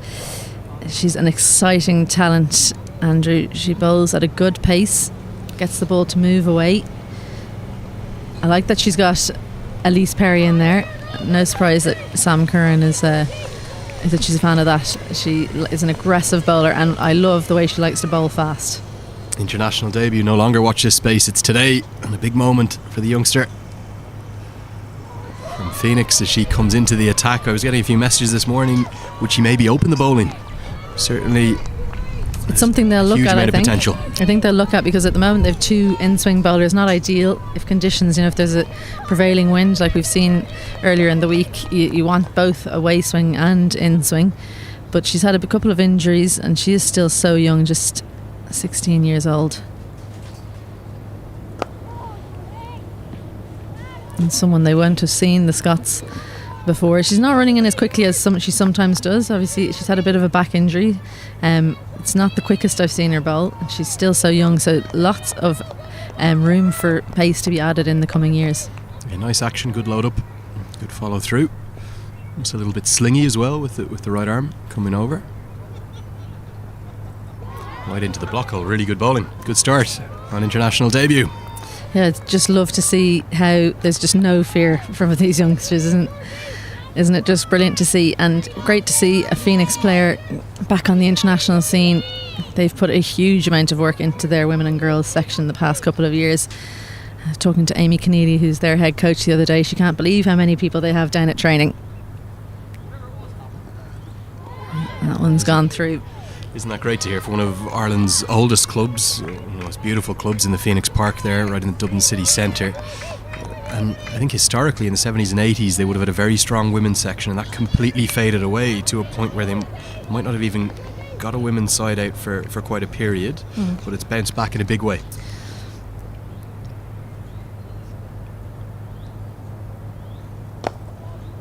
Really good bowling from the youngster, bowling full and straight. Easy to set a field for captain Laura Delaney. Yeah, it really just needs 1 or 2 people to put their focus on it to get women's cricket going in any club. We don't have enough clubs with women's and girls teams, but it's great to see that document coming out this week from Cricket Ireland. They're there to support clubs in they're looking at maybe helping clubs amalgamate to create women's and girls teams. So, sometimes it can be difficult to put a team in if you've only got 5 or 6 players, but if you amalgamate 2 clubs, that can be a start. Really good over from the debutant at 17 gone. Scotland 75 for 7. Just 1 run coming from the over. Not quite the dream start with the wicket she would have wanted, but she'll be delighted to be up and running, and no doubt we'll see her now bowl the 19th over as well, which is great. What does it bring to a club? What does it add to a club to generate a healthy, thriving women's section? It's just beneficial for every aspect of the sport. Yeah, well, it's 51% of the population, so there should be sport there for them. It's just healthy to have the girls and boys playing together when they're younger. It helps them socially. But it also means the whole family can go down. That one's lifted over mid-off. Beautifully played. That's a 6 for Megan McCall. We said she was hitting them well in the nets yesterday, and she's brought that form out into the middle today. Great shot, the perfect straight bat. Just a bit slower through the air this time from Cara Murray. You can see a real loop, and that's being punished down the ground powerfully by Megan McCall. Just giving Scotland some late hope. 100 might be on the cards now. Goes that one flatter, top edge again. She's managed to miss the fielder as well today, Megan McCall. I'm not sure it's out of thought, it's more a bit of luck, but maybe we'll give her the benefit of the doubt. Not sure you can place a leading edge or a top edge. Gets through for the single safely though. Samantha Hago trying to support her partner. Yeah, you can see straight away as she hits it, she's running, she knows her role. She's just going to get down the other end and get McCall back on strike. There's a lovely swing of the bat there when she got that 6. I haven't seen a huge number of 6s this week, but that shot from, I think it was Catherine Bryce, was probably the shot of the innings, the one over long off. Followed up by 6 from McCall. Really good straight bat, elevating it down the ground. Long off has gone back now because of that shot. Long on in as well. Slow again. McCall hitting that one flatter down to long on. So good batting from her. She recognised she probably wouldn't get it over the head of Rebecca Stokell down there. It's good clever batting from these two. They didn't give up hope when there was that disaster of an over where they lost 3 wickets for none. There's that change up straight away off the mark. That's good running. Straight to the fielder, but because they both set off straight away, they got home safe. 2 overs remain after this 18th over. I'm certainly a little surprised not to see Leah Paul bowl her 4th over. I wonder will she bowl the final over the innings. We'll have to wait and see at that. We'll take a look at the bowling figures after this. Well bowled from the leg spinner. Good finish to the 18th. Scotland had a good over though. They got 10 from that one. 2 overs left. That's the bowling card so far. 7 bowlers used. Laura Delaney yet to bowl herself. Georgina Dempsey is coming back for her 2nd. She'll bowl the penultimate over, and then it's all about who's going to get their 4th or their last over. Just Cara Murray bowling out so far. Isabel used to bowl left arm medium, but then you switched to left arm spin at some stage of your career. If you'd bowled 3 overs, 1 maiden, 3 for 12 as a left arm spinner, and you weren't given your 4th, what would you be doing to your captain? Well, I was always captain when I bowled that spin, so I would have been taking the 4th over definitely. Yeah, that's a measure of the girls. They're all just in it for the team. There's no real. That's a good start to the over. Better length from Dempsey. That's more what you'd be used to seeing from her, hitting the top of the bat. Almost too many options perhaps for Laura Delaney. As you said, she hasn't even bowled herself yet. 7 bowlers used. Plenty of all-rounders. That's a thing in women's cricket, because in your club you generally have the same 5 players, unfortunately, batting and bowling. That's something that comes from playing a lot of 2020 cricket, so you can get a lot of players not doing too much. And good pace from Georgina Dempsey. She's just managing to find the right length, tucking up Samantha Hago. Really impressive start for Georgina Dempsey on her T20 international debut, and what a bowling action she has. Shades of some of the slingier bowlers. I'm thinking of Sean Tate. I'm thinking of the South African speedster, women's speeder Islam, isn't it? I'm going to get the name correct. I'll check. It's not Islam. I'm drawing a blank. I'll think of it now. Shabneen Ismail. Ismail, not Islam. but similar, that kind of load Yeah. up and then sort of slightly round arm slingy. Yeah. There's one player she's very like is the Taylor Fleming from Australia, really fast bowler. She's probably the quickest around at the moment. Had a stress fracture during the latest women's Big Bash, but if you want to be a fast bowler, she's someone that you wouldn't mind looking like. You often see that with the slinger actions, problems with the back. Dempsey's had her problems there, but a lovely action. Beautifully played straight down the ground, and a misfield from Rachel Delaney means that'll be the first boundary of Georgina Dempsey's bowling. Really nice shot from Megan McCall. She's been hitting them so well since coming out. Yeah, crucial knock, just not in the context of today's fourth T20I, but in the context of the series. It's giving Scotland, the Wildcats, some hope. We haven't seen much of that this week at all. Out and out misfield. Saw one from Murray earlier in the innings. Now a similar slip, this time from Delaney. The high standards that Joyce sets, that's not what he'll want. Good comeback from Dempsey. She just gets it to bounce that bit more, doesn't she? Hitting the top of the stumps, that's where you want it. So when aired a little bit full, the previous delivery, that was why it was able to be hit so powerfully down the ground, and she corrects that straight away. Quickly, Isabel, you're the captain. Who's going to bowl the final over? Orla Prendergast. Not Leopold? No. I think wait it's and just find because out. that's what they would have decided before the game, more than anything. Great stop from Georgina Dempsey. That was a 4 for sure had she missed it. So saves 3 runs. That's the final ball of her over. But the important thing for Scotland, Megan McCall is going to keep the strike, so just half a stop, and lovely to see Leopold run all the way over there to Georgina Dempsey. Give a big hug round the shoulders, congratulate her on her debut. Really good start. The future is bright for this young Irish side. There's no doubt about that. You'll hear a lot more, I suspect, in the future from Georgina Dempsey. Absolutely, there's a raft of young players coming through. Great to see. And you know, we have another 5 players that aren't here. The likes of Sophie McMahon, who couldn't get off work, players in and abroad, no doubt watching. I'm sure I've got a message on my phone from Emma Richardson wondering about something to do with someone's action. She's so into her technical stuff. I do enjoy those messages, Richo, so hopefully I'll see that when we take a break. But it is Orla Prendergast who will close out the bowling innings for Ireland, and Megan McCall will be eyeing up that 100. What a boon that would be. It's just a bit of a positive going into the bowling innings when you get the 3 figures. Yeah, Scotland will be eyeing up the 3 figures, getting up to 100, and they'll also believe that they'll have a reasonably strong chance of defending that. Remember, running out comfortable winners, having posted only, I think it was 87 in game 1 of the series, so Ireland are going to need to get the monkey off the back in terms of being able to chase down a total if they're going to go ahead and win this series 3-1. Orla Prendergast to finish. Inside edge, the fielder down at fine leg is quite square. It's Rachel Delaney, manages to pull off a great stop this time, keeps it to 2. She wanted to put right the wrongs of the last over. That's well fielded. Yeah, that is brilliant fielding. Made really good ground, 15 to 20 yards across to her right. I think as soon as it came off the bat, I thought it was 4.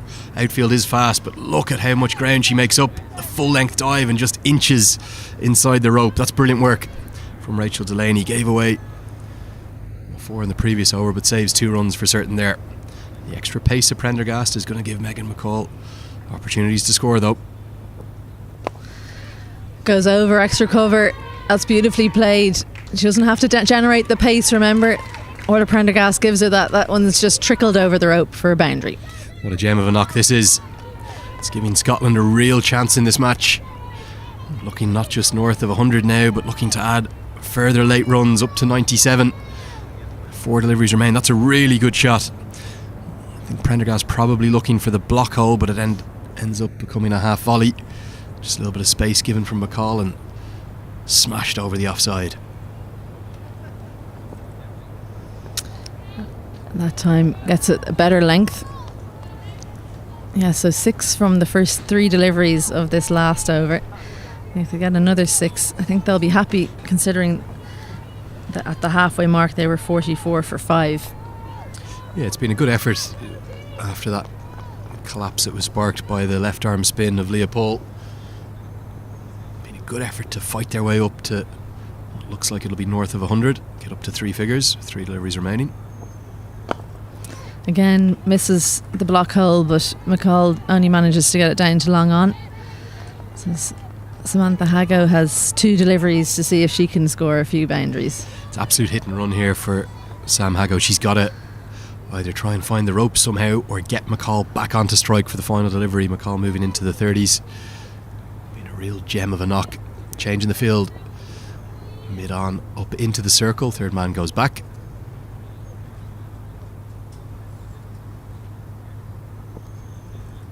And she doesn't manage to get the bat on it, so it will be Samantha Hago to close out the innings. Kind of a half shot. Didn't know. I think there was some mixed up thinking there. Do you try and get the single? Do you try and score the 4? She kind of did neither. I think you've got to run one to the keeper there as well. If you're Megan McCall, you've got to just put the head down and take on Shauna Kavanagh. She'd have had to underarm it at the stumps, but the end result is going to be a top ball and keeping Hago on strike, which isn't what Scotland would have wanted at this stage. Can she find a big stroke to finish the innings? It's not a big stroke, but it is a stroke. They'll look to come back for 2, Leah Putt, and they decided against it. Scotland on the boundary, not too happy. Ireland will be happy to have managed to keep that under the 100. Psychological barrier for them would have been if they'd have gone over 100, so they keep Scotland 99 for 7. I think every member of that Scotland tent was screaming for the 2 of them, McCall and Hago, to run back for a second. Remember, if you can get back for the second, it's really a free chance at a run, because if you run out, 99 for 8 makes no difference to 99 for 7. But they decided against it, so they're going to both finish not out. A really good knock, a good partnership, in fact, between Hago and McCall. And I think, although Scotland's certainly a little under par, they will feel if they can bowl and field really, really well, they could be in this game. Remember, if they win today, they'll square the series. The Celtic International T20 Challenge Series, they would square it at 2-2. If Ireland can chase down what's going to be the perfectly round 100 to win the series, they'll need 5 runs and over. They'll win the series, the home side 3-1. That's the batting card there. McCall, the top scorer, 30 off 29. A great knock, Isabel. Yeah, she was excellent. Came in a really, really tough situation. Would have been understandable had she crumbled, but showed some real mental strength, managing to bat out the rest of the innings with Samantha Hago. She obviously had she batted with Abby Aitken-Drummond as well. What I think could work in their favour, Andrew, is the fact that a couple of chances have actually gone down for them in the previous 2 games. They were excellent on day 1, took every single chance, but the next 2 games they actually put down some chances. If they take those today, then they could square this series.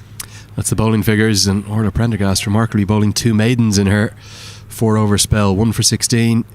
But the star of the show and the Spinners Union all the way around the world is going to be screaming and shouting, why did Leah Paul not get to bowl her 4th over? 3 wickets and an over. Remarkable stuff from the Marion all-rounder. 3 for 12 for her, the star of the show with the ball. Good debut for Georgina Dempsey, and some good signs from Laura Moritz and Rachel Delaney and Ava Canning at points as well. Yeah, the only bowler who went for any meaningful runs was Cara Murray. I thought she bowled well, but perhaps wouldn't have been the bowler that you would have expected to bowl 4 along with Orla Prendergast. Leah Paul unlucky not to get her 4 overs. But for the moment, we'll take a break. We'll be back with you shortly in 10 minutes for the second innings of the Celtic International T20 Challenge Series. It's match 4. Ireland lead 2-1. And they'll have to chase 100 to take the series. But for now, goodbye.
And a warm welcome back to Stormont in Northern Ireland for the second innings of match 4 of the Celtic International T20 Challenge Series between Ireland and Scotland.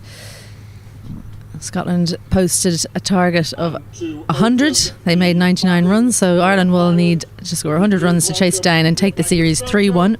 I'm Isabel Joyce. I'm joined in the commentary box by Andrew Blair-White, and it's looking like it's going to be a great finish, Andrew. Yeah, it should be, and that partnership of 42 from Megan McCall and Samantha Hago was invaluable for this run chase to be what it is now, and it's going to just test these Irish girls. Obviously they've batted so well the last 2 days to score both totals in the 130s, but they didn't chase 87, and chasing runs in terms of in the difference to setting a target is so much different, even from a mentality point of view. Couldn't agree with you more. It's almost a different skill chasing down a target, one that this Irish team will want to do successfully today. They historically, before the lockdown, didn't do too well chasing low totals. They've stumbled again on Monday, so something that they'll want to put right today, and a real prize, a first series win and the first competition back for them. It's Rebecca Stokel who'll face up first. Gabby Lewis is at the other end, and Katie McGill will take the first over from the City end. It's a good start from McGill. The bowlers have been really good all week from both Scotland and Ireland. All the bowlers pretty much starting on the money. Not too many nervous wides or looseners from any of the bowlers. Yeah, it has been excellent, but this is a change in plan for Scotland, not opening with that over of off spin. No ball called by umpire Jarlath McCready. That's not the start that Scotland will have wanted. Now, if there's one person in your team other than Gabby Lewis that you want to face a free hit, it is Rebecca Stokel. No change allowed in the field because it's the same batter facing. Katie McGill having overstepped means there's a free hit, and I think that we'll see Rebecca Stokel eye up, long off or long on, both those fielders up in the ring.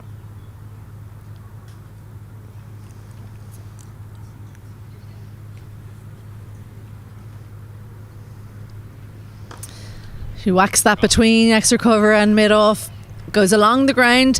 Beautiful shot from Rebecca Stokel. That gets her off the mark. First boundary for Ireland, and a welcome boundary in the first over. Yeah, and that can sometimes go to just break the shackles a little bit. Rebecca Stokel getting that free hit. It's an excellent shot, just using her feet and piercing the gap between extra cover and mid-off. And I think this first 5-6 overs is imperative for Ireland. If they start well, they should be able to chase this down, no problem. Pushed into the offside this time, picks out the fielder. A better length from McGill. Perhaps looking to push that into the offside where the fielder's out on the boundary. The other fielder that's out on the boundary is deep mid-wicket. It's a bit of a strange one, that. You usually get both fielders in the same side of the ground unless it's third man and fine leg that are back. A shorter big reach from Stokel. She signals down to Gabby Lewis. She thinks that the fingers were rolled over the ball there. Yeah, it's good to see that Stokel taking the aggressive option, though. We saw when they were trying to chase 88 on Monday after the 6-over power play, they were only 13 for 2, which was just not good enough, and not enough runs on the board, and these two will certainly go about trying to score these runs quickly. Down the leg side, signalled wide, and Gabby Lewis trots through. She wants some of the strike. She's looked good this week, but she'll want to go on and cross the 50 mark today. She perished on 47 and Gaydon too. This puts a lot of pressure on herself to be the match winner, Lewis. It's a great opportunity for somebody in this Irish top order to go and score at 40 or 50 not out today, be the hero. Worked into the leg side. That's a beautiful shot from Lewis. She is so good to watch, isn't she? She did get out in the first day looking to go leg side, but something I know she's been working on in the winter is getting those singles into the leg side. So I'm sure the coach was telling her, look, you just missed one. You can still keep playing the shot. You've practiced it enough. Aerial from Stokel, it's a chance. Captain Catherine Bryce comes under it. She won't make any mistake. That's the first wicket for Scotland. That's one gone in the first over. And that's huge for Scotland. They need to take all 10 wickets if they're going to win the game today. Yeah, good wicket this for Scotland to get Rebecca Stokel out. She can take a game away from you quickly. She's going for that favourite shot over the top. Doesn't get any of it though, and Catherine Bryce has been absolutely superb in the field all week, and she's not going to drop something like that. And another wicket for Katie McGill. She has a bit of the Leah Paul magic touch for Scotland, the golden arm, and she takes another wicket. Yeah, no surprise to see her taking the first over. Good captaincy from Catherine Bryce, opting to go with the person who's probably in her team looked the best for the week, all-round player. Disappointment for Ireland to lose that first wicket. They are on 8 after 1, and they did cross, so Laura Delaney will face up in the first over from Catherine Bryce, who also changes ends today. The wind's just slightly changing, so a lot of the bowlers bowling from opposite ends to where they bowled the first 3 days. I spoke to Laura Delaney at the toss, or just before the toss, and she said, "Can you just give me some runs?" I told her she just has to keep going. She's looked really good this season up until this series. Has struggled a little bit, but you can't keep her down for long.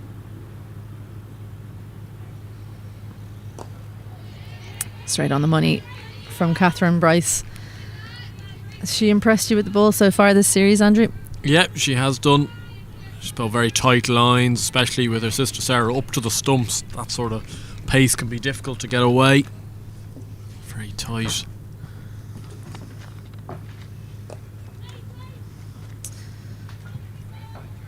Yeah, she bowls a good length, doesn't she? Hits the top of the bat, so unless she errs in length, it's very difficult to score runs off her. Yeah, exactly. I think it's one of those things where you're looking at this field here. I think it's a well set field. Difficult to see where runs are coming from. Gabby Lewis calls her through. There is a single there, but Delaney just stuck in the crease for a minute there.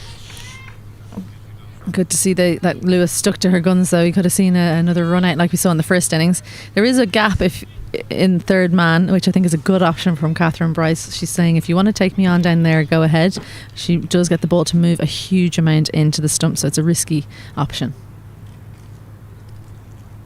4 or 5 offside field. The 2 boundary fielders are square leg and deep mid wicket. Driven strongly from Lewis. What a classy shot that is. She takes a big step.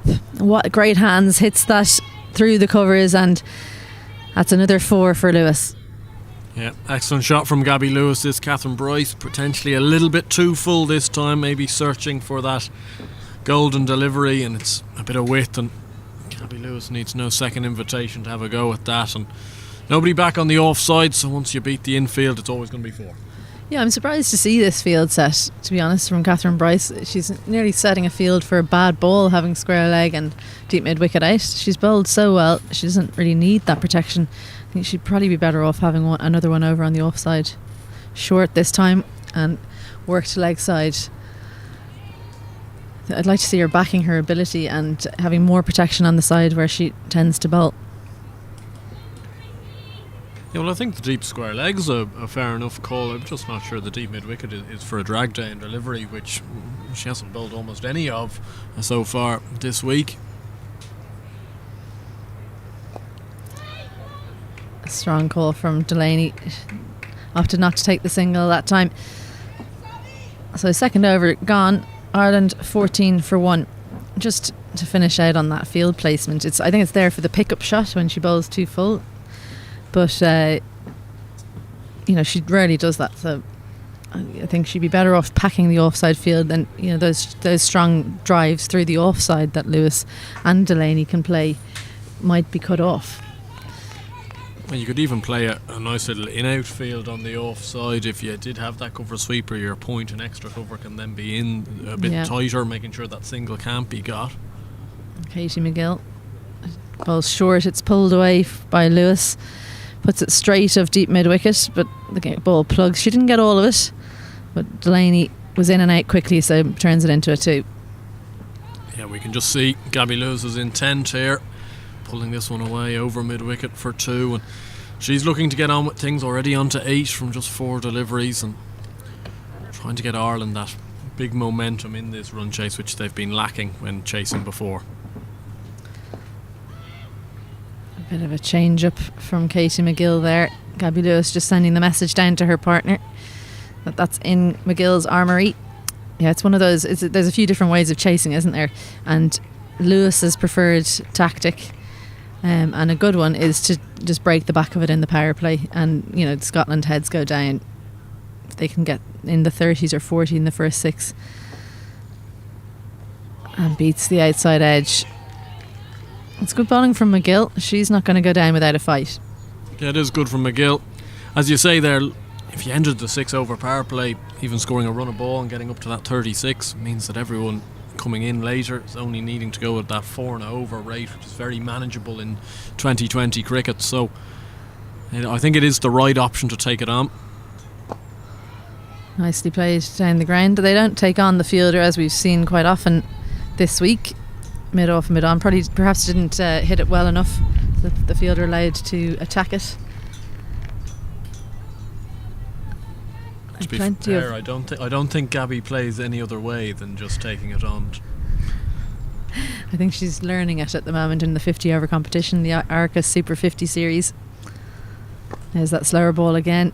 Misfield from Catherine Bryce. It does go straight to Catherine Fraser, a chance, but doesn't hit the stumps. They say don't run off a misfield, and it was almost made true. Gabby Lewis saying don't run that one again. Yeah, almost one of those where Bryce palmed it to mid-off and inadvertently, but it's quite close. If that hit, Gabby Lewis could have been on her way back, and that would have been a terrible way to go.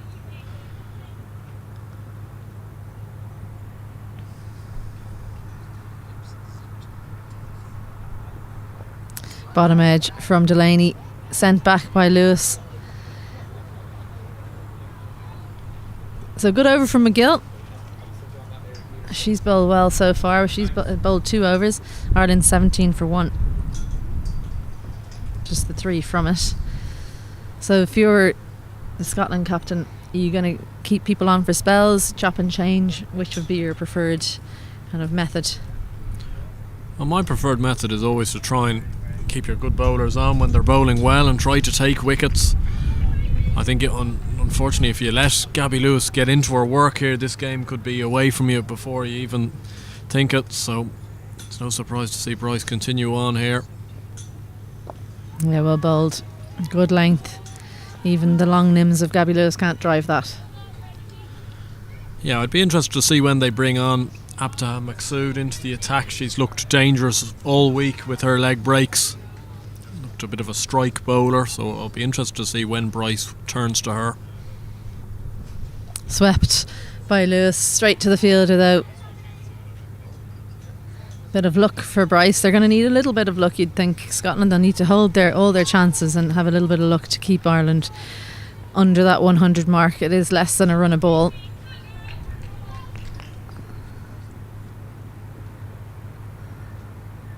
Worked leg side this time in front of that fielder at 45. Lewis turns and looks for a second, but that's good fielding in the deep. Samantha Hago, who's done that job, looks to be moving all right despite the 4 stitches in her shin. Yes, exactly, and she played a canny knock with the bat as well. A very important knock as a good foil to Megan McCall, who I was extremely impressed with. Showed good power hitting. We were talking about her batting with power in the nets. She's taken that onto the field. Short cut away from Delaney. That's a classic Delaney cut shot for 4. Races over the rope. She's had slightly indifferent fortune with that cut shot this week, Laura Delaney, but it is one of her best, and that is an excellent showing of Laura Delaney at her best. Bit of width from Catherine Bryce on offer there, but wonderfully timed and away for 4. And not a lot of foot movement, but she did just lean onto her back foot, had her head right over the ball.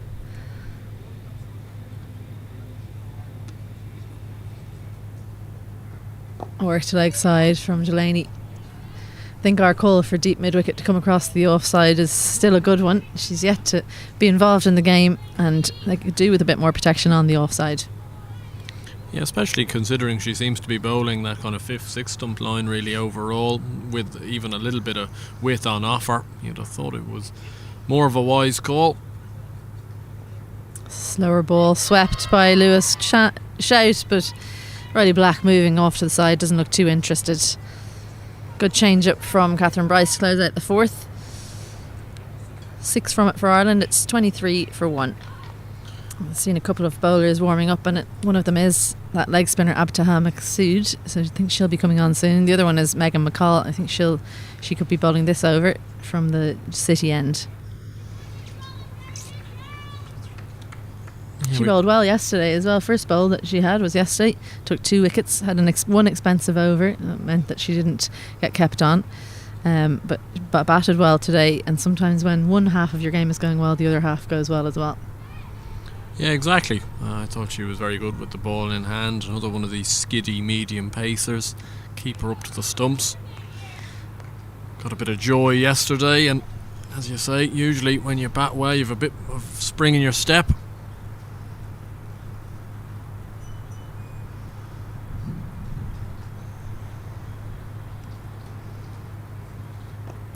Worked leg side again from Delaney. Good singles. They're doing it easy at the moment, Ireland. There are singles all around the ground. I wonder if Catherine Bryce might consider bringing the field in, only having one out or perhaps no one out, to see if she can buy a wicket with a risk from an Ireland batter.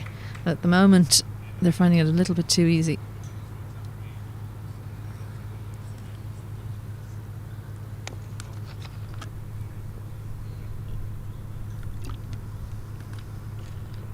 Short and pulled away well from Lewis. She's found the gap in the vacant square leg area. Beautifully played. That's 4 more. Yeah, another lovely shot from Gabby Lewis-McCall. Just a little bit short this time round.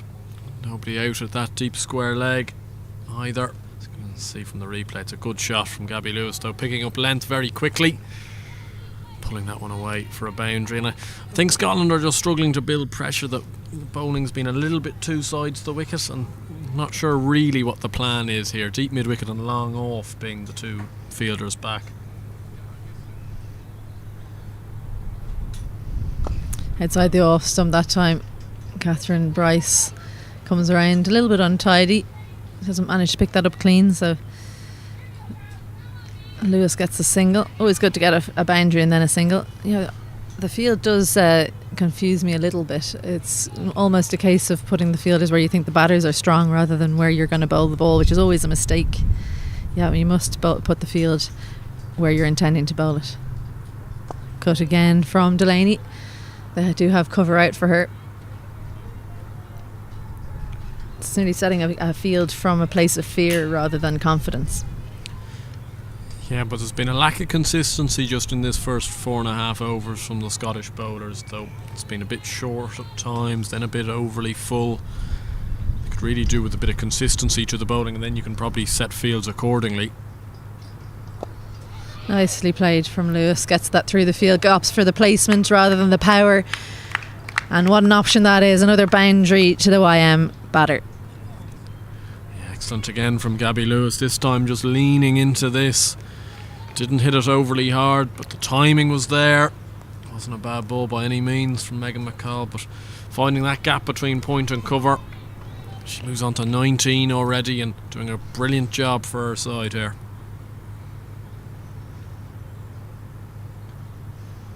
Short again, this time does find the fielder. Looking really good for her. 19 so far, Gabby Lewis. That's the end of the 5th, and Ireland move on to 34 for 1. Do you think perhaps the fact that Scotland know they really have to take all 10 wickets is playing on the minds of the bowlers a little bit, searching for wickets a little bit too much?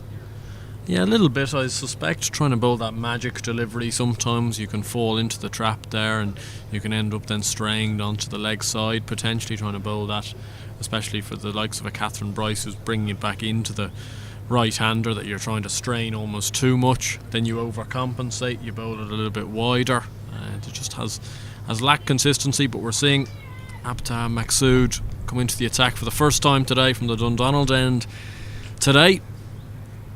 Yeah, good move. I think the earlier Abta has brought on, the better. She is a strike bowler, has great control over her leg breaks. And Laura Delaney's looked to come down the track a lot this week, has missed the ball on a couple of occasions, so that'll be playing on her mind. We could see the game turn on this change of bowling. And straight onto the back foot.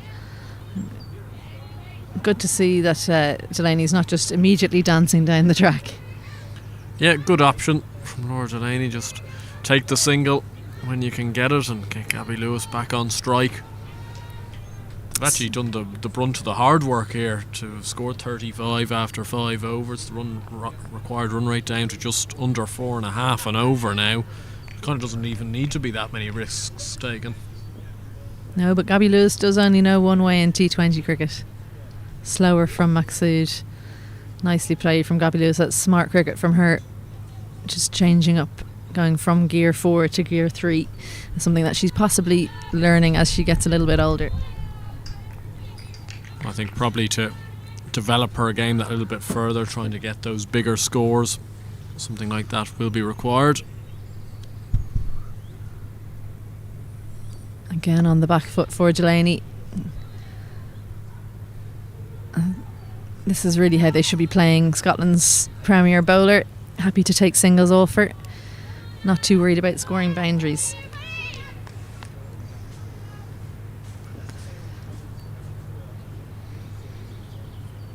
Flatter this time and well defended from Lewis. A hopeful appeal, you'd have to think, rather than an expectant one. Yeah, trying desperately for something to happen here. Maksud trying to build a little bit of pressure. Scotland need to even just try and bowl a couple of dots. And they have managed to bowl a couple here. It's funny how when your strike bowler comes on, it can give the whole team a lift. She hasn't even taken a wicket and the whole team is up and about.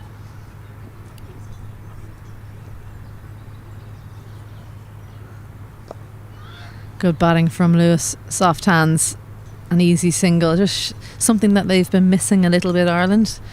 We talked about it definitely on day one. Didn't look for enough singles. A good over from Maksud, just the 3 from it. It's the end of the power play, so 6 gone. Ireland 38 for 6. And there you have the top order all still in. They'll be looking to put their stamp on this game. Yeah, it's been good from Lewis and Delaney. Looking at that run rate in a very positive spot at the moment. I think that's also where probably Lewis's game has come on in recently. You know, a couple of dot balls there.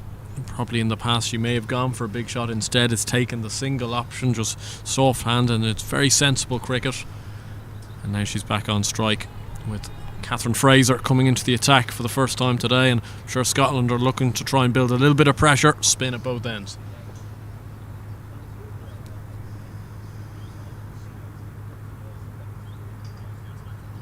Straight into the reverse sweep. Appeal.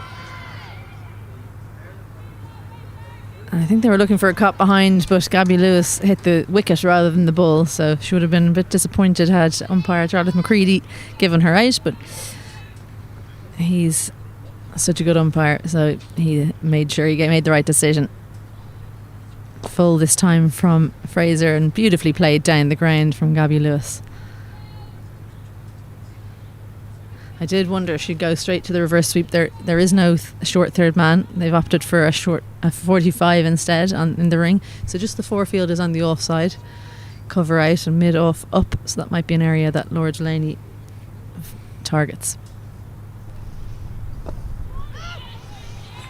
Looks a little bit stuck in the crease. Understandable. She's been stumped a couple of times this week. Yeah, I think probably one of those you've got to try and just keep backing your skills. Obviously trying off spinners to get well back or try to get well to the pitch of the ball. Works at leg side. It's just come off the pad of Delaney. You can tell Gabby Lewis just wants all the strike, can't you? She's itching to get back on strike. Yeah, I think that's clever cricket as well, though, trying to pinch a single there almost all the time. We're seeing a change in the field now. That mid-wicket's going to come out and go into short third man, so they're trying to plug that reverse sweep option for Lewis, but gives her an easy single opportunity on the leg side as a result. Well bowled from Fraser. Just flattens that up a little bit. Doesn't give Gabby Lewis any time to come down the track. You can see her eyeing up that long off area. We've seen a couple of sixes down there with the wind today in the Scottish innings.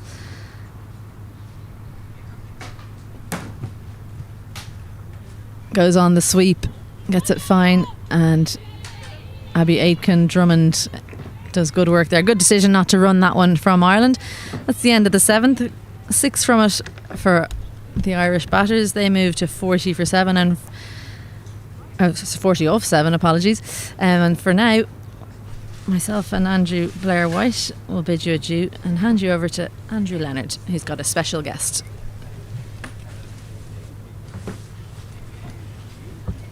Thank you, Isabel. Thank you, Andrew. And yeah, for second time in 2 days, I have a guest commentator come in and join me in the commentary box.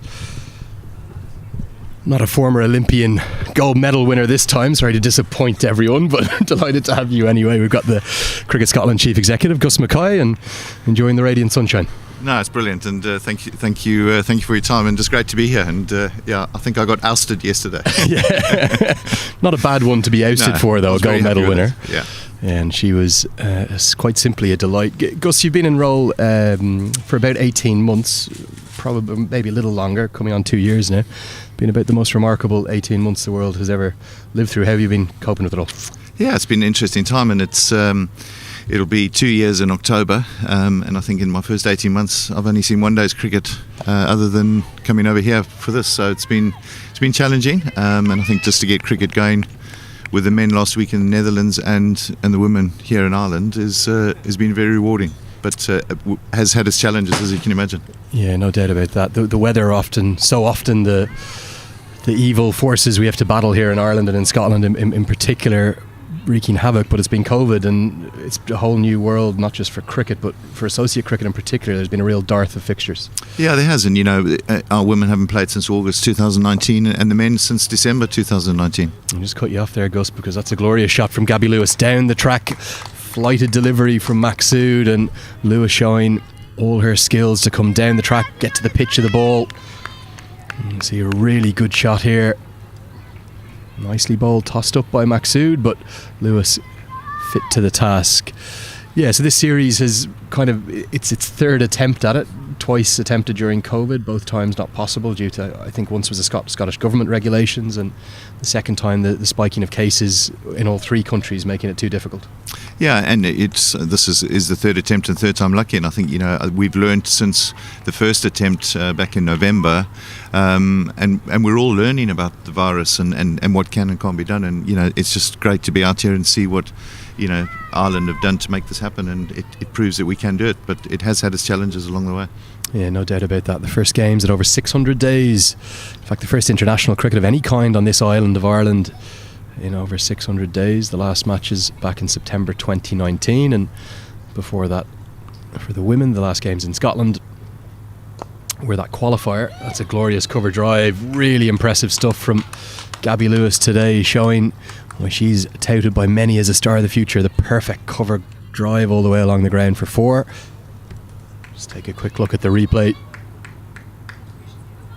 Maybe just a little bit slower through the air from Maksud again, and really strong batting from Lewis is going to get us to the end of the 8th over. The score 52 for 1. I've got Gus Mackay here, the Cricket Scotland CEO, has been kind enough to come and join us in the commentary box.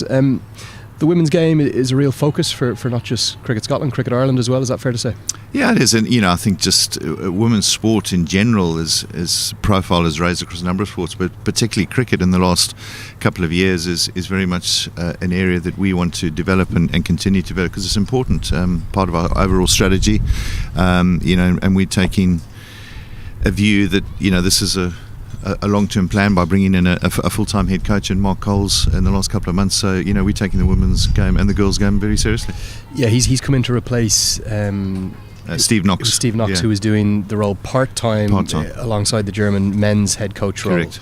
So this is kind of a statement for the future. Going to bring in a full-time head coach, a real focus on the women's game. Is working closely with Sport Scotland as well, some additional funding in recent times. Yeah, so we're lucky, Sport Scotland are very supportive of us as well as the ICC. But that we took this view that, and it was feedback from the women really, that they wanted more contact time with a coach.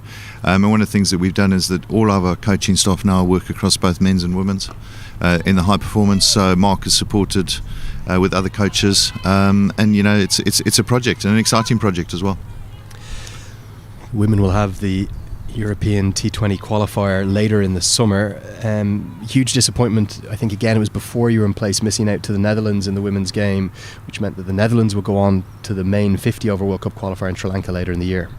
Yeah, that's right. And our focus, we've got the T20 qualifier, and that's we need to be qualifying for ICC events as part of our plans and ambitions to become a full member. So that's why we've given a real focus on trying to develop this team and get it performing and qualifying.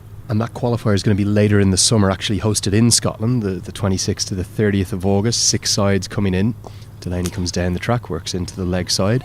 Do you feel confident enough that all the boxes will need to be ticked to be able to get France, Germany, Ireland, Netherlands and Turkey in to play against the host Scotland? Yeah, and we are confident. It does have its challenges when you've got one of the countries is on the red list, so we've got to work that through, and we're having those discussions around what that might look like, and unfortunately we don't know where those countries will be in terms of their red, green or amber.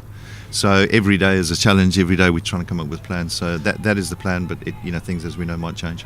And is that the UK government regulations that you have to abide by and work within those constraints? Correct. Yeah. And we work closely with Sport Scotland to try and find ways of and we got the same challenges with the under-19s due in Scotland as well. So we're working very closely with government to try and find ways to host events.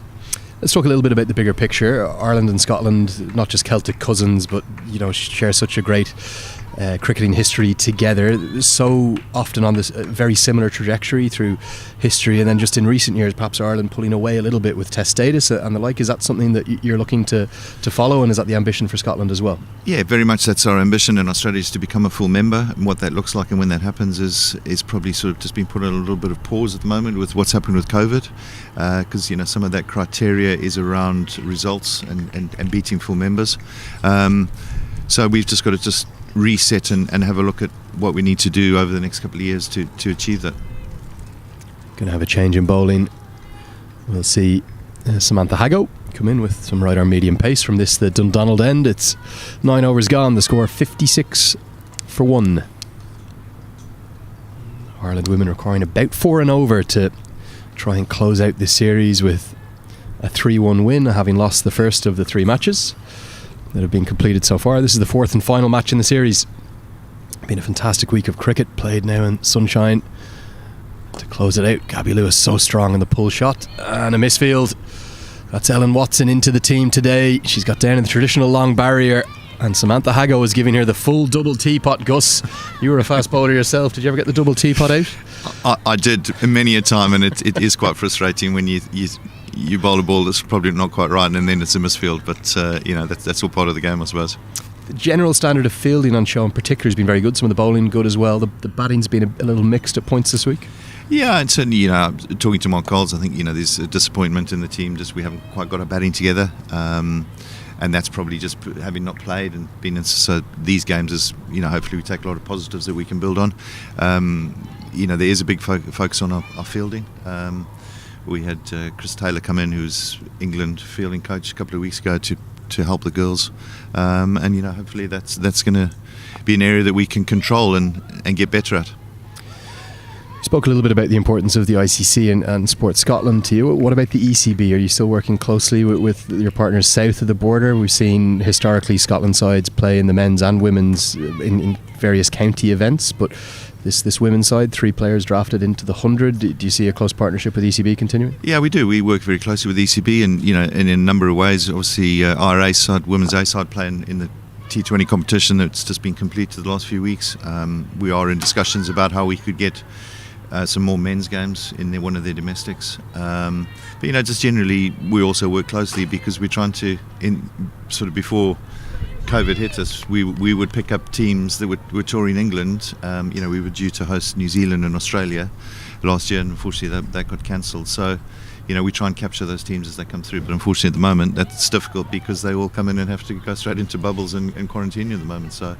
Yeah, you're spot on. The run's continuing to flow here for Ireland, getting right on top. 2 boundaries now in this over. This one just straying in line down the leg side. Hago no fine leg in place, as we've seen throughout the week, and all it needed was a little fine tickle from the Irish captain Laura Delaney to just work it into the leg side for a boundary to put Ireland right on top. Spoken a lot about the women's game. The men's game, incredibly settled, strong Scotland men's side in recent years. That famous win over England at the Grange. Haven't been brave enough to come up and play you since then. No, and a lot of people talk about that famous day, and we want more days like that to help promote the game in Scotland. So the men haven't played since December 19, as I said earlier, and we got going again last week in the Netherlands, which was good, and we're just trying to plan the rest of the summer with some ICC events and stuff like that. Runs continue to flow. Nice shape from Hago, an outswinger, but although it found the outside edge because third man is up in the circle, it's going to run away for the third boundary of the over, and that really has swung the pendulum heavily in the favour of Ireland. On the home side at the halfway stage of the chase, 71 for 1 after 10, needing just 29 more runs to win. The men at the moment, they did miss out on not just World Cup qualification in that the most saddening of ways, the closest of ways, coming out on the bad side of DLS against West Indies, which meant they didn't get to the 2019 World Cup. But they're in Men's Cricket World Cup League 2 now, have started well. Their last action on the pitch prior to that Netherlands series, a tri-series against the USA and the UAE, I think it was December 2019. There's lots of more international cricket to be played though in that series. As Lewis pulls that one to the deep, the runs continue to flow. Another boundary for. Will you be hopeful that you'll be able to find a solution to get the remaining matches in that series played alongside the other 6 associates, the 7 teams playing in that Men's Cricket World Cup League 2? Yeah, and we've been on regular calls with ICC to try and find ways to make that happen, and we have options. We're planning with Nepal and Namibia to restart that in July. We're just trying to see where we can play that. We can't play it in Scotland because of red-listed countries, being Namibia and Nepal. So I'm hopeful that July we'll be able to kickstart that series again and get that going because it's important. And then obviously we're due to go to America in August, and then obviously preparation for the T20 World Cup. And yeah, what I might ask you as well is just about the competitiveness of associate cricket just after this delivery. As Lewis watches on, it's really cutthroat. The results are so important. You come from a Zimbabwean background yourself, yeah. But the leading associates, it is dog eat dog. Every match matters. Yeah, and that's one thing that I've been pleasantly surprised about is the quality and the strength of associate cricket, and as you say, the real hard matches and hard cricket that's played. So we have to prepare properly and make sure that we're at the top of our game to be able to compete properly, because they are tough matches, and that's associate cricket for you. And I think as people, other coaches will identify that it's a tough job, associate cricket, and it's got many different challenges. The men's side is a very settled one, very confident one, lots of fine players, ably captained by Kyle Coates. George Munsey's been outstanding in recent times, Richie Barrington's superb, and Scotland perhaps on the world stage at the global events as that one's hammered into the deep. A full toss, Ireland racing towards the finish line with another boundary. Good batting this time from the Irish women's captain Laura Delaney, but perhaps have underperformed on the big global stage, finally taking a first win at an ICC global event in 2016, but going to go back to a T20 World Cup now. Yeah, and that's one of the things that Shane Berger and I are discussing, is how can we get better and how can we be more consistent. So it's about developing that existing squad of players and expanding it, and the under-19s is important as well, and players coming through on that. So it's not only about the here and now, it's about the next sort of 3 to 4 years, and having a side that is consistently performing at either T20 or 50 overs. That T20 World Cup due to be played between October and November, currently scheduled for India. Quite likely we may see that move to the UAE. We'll wait to see how the COVID situation plays out. But an interesting group: Bangladesh, Namibia, Netherlands, who were the champions of the T20 World Cup qualifier in the UAE. and yourselves, Scotland, as Gabby Lewis provides the most perfect textbook straight drive down the ground, all the way along the ground. Ireland are racing towards the finish line. Gabby Lewis moves to within 5 runs of a half century. You won't see many better examples of the perfect straight drive than this one. Overpitched and the full face of the bat straight down the ground. 2 sides will qualify from that group in the men's T20 World Cup. Scotland confident they can get past Bangladesh, Namibia and the Netherlands? Yeah, we are, and that's the goal. The first goal is to get through that and progress to the next stage. But as we know, T20 cricket, anything can happen. So, we're just really focusing on what our preparation looks like going into that tournament to make sure that we are prepared as best we can, because it's important that we do well in that to take us into that, and then obviously next year's T20 World Cup. So for the men, it will probably be ODI cricket mainly, preparing for that T20 World Cup. You'll try and find some kind of a way to get some T20 cricket in as well? Yeah, there is, and those are the discussions we're having now. What can we do in terms of our prep? So we've got some 50 over stuff that we have to get in, but also what other sort of sides or any tri-series can we get involved in to give us that T20 prep? 11 overs gone. There's a scorecard at the moment. Gabby Lewis, in fact, 1 run shy of what would be the first 50 of the week. We haven't had hugely high-scoring affairs. And now look at this partnership between Lewis and Delaney. 77. Gabby Lewis playing the dominant role, 48 off 38. And a good hand from Laura Delaney, who was, by her own admission, saying in the post-match media interviews yesterday that she's been a little shy of runs and had wanted to start contributing with the bat this week, but it very much looks like her side are going to be running out 3-run winners. I've just got Gus Mackay with me here, the Cricket Scotland CEO. He'll be with us for 1 more over, with this game probably coming up to a slightly shortened conclusion. Big appeal, and Gus Mackay has finally brought about a wicket in the commentary box. It's been tough going for his side since he's entered, but Laura Delaney was looking to work that one into the leg side. She looked to walk right across her stumps. Rolly Black got the finger up immediately, and the reason the finger went up is that Catherine Bryce has trapped her right in front. That's about as plumb as they come. Yes, no, it's good to see. And look, I think just these 4 games have been great for both sides, and Ireland have played some great cricket and deserve to win. But for us, it's just been about getting cricket going again. New coach, Mark, and the team will take a lot of positives away from this week that we can build on going forward.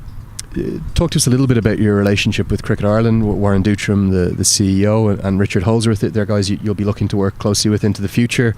Relationships like this between the Celtic cousins, very important. Absolutely, and I'd just like to thank everyone at Cricket Ireland for making this happen, because it's important, and we do work very closely, both Warren and myself, and with Richard as well, because I pick up the high performance element of the role. But it's just been great, and that's what it's about. It's just delivering, and for me, cricket's the winner this week. Yeah, after some dark days in the winter, there was some real despair for both sides involved at the lack of ability to be able to get out to La Manga for this series, but it's very much a case of third time lucky. Shauna Kavanagh comes in at number 4 for Ireland needing just 15 more runs to win. Gus, looking forward to your home summer. How much cricket will you have altogether? Is the club game up and running yet? Yeah, so we've got the club game up and running. We have got some challenges with Glasgow in level 3, so that's presenting still a bit of a challenge. We've got men's regional series starting in a couple of weeks. And we've said all along that cricket is safe. It's what happens outside the boundary that we control. So, fingers crossed that we get a full season both at club level, which is an important part of the game, juniors, and some international cricket, both men's and women's. So there's going to be a lot to do. There's some challenges on the way as well. And is this going to be the moment? It's not. Gabby Lewis has holed out on 49. Remarkably, we're not going to see a 50 made this week. It was the perfect delivery to get to 50 if she just punched it along the ground for 1, but she's ended up picking out Ellen Watson in the deep. And we're not going to see that milestone of a 50 for Lewis. It was probably not the best delivery of the week. A low full toss from Catherine Bryce. Really good catch though from Ellen Watson. And Gus Mackay has brought about a 2nd wicket for his side here in the commentary box. Some late hope and late spark from the girls in blue. Just 7 more we need, that's all. Spot on. So Gus, your role about 2 years in, you couldn't have predicted anything that has happened during it. Are you looking forward to a much brighter future for the game there? What's the ceiling for Scottish cricket? Yeah, I mean, look, it's one of the things that I've been very pleasantly surprised by is the genuine interest in cricket in Scotland, and that's from people in clubs, from board, from everyone. It's actually bigger. and our job is to actually, take the game further and make it a more mainstream, and get more people playing cricket, both boys and girls, men and women. So it's really exciting time to be involved. It's just unfortunate we've had the pandemic to deal with, which we've all learnt about, and we've just got to keep going and try and find ways to make the game happen in a safe environment in these times. So the new batter to the crease, that's Orla Prendergast, one of the stars of the week. Those three players going down to the 100, that's going to be a magnificent experience for them. Sarah Bryce, Catherine Bryce and Tatha Maksud. Yeah, it is, and they work hard at their game, and it's evident. Particularly the Bryces have been doing well down in England, and that's their experiences will only help the others and the younger players in the team, and that's what we need is to, we've got some really talented women in the team and people that aren't in the squad here now, but that's Mark's role to just develop that side and use those experienced players to bring on more experienced players. It's exciting. Gus, we want to thank you for your time. I'm sorry it's been a shorter stint at the commentary box. The game is getting away from us somewhat, so we'll bid you farewell. Safe travels back to Scotland. We hope to see you here in Ireland in the future. No, brilliant. Thanks everyone. Thank you.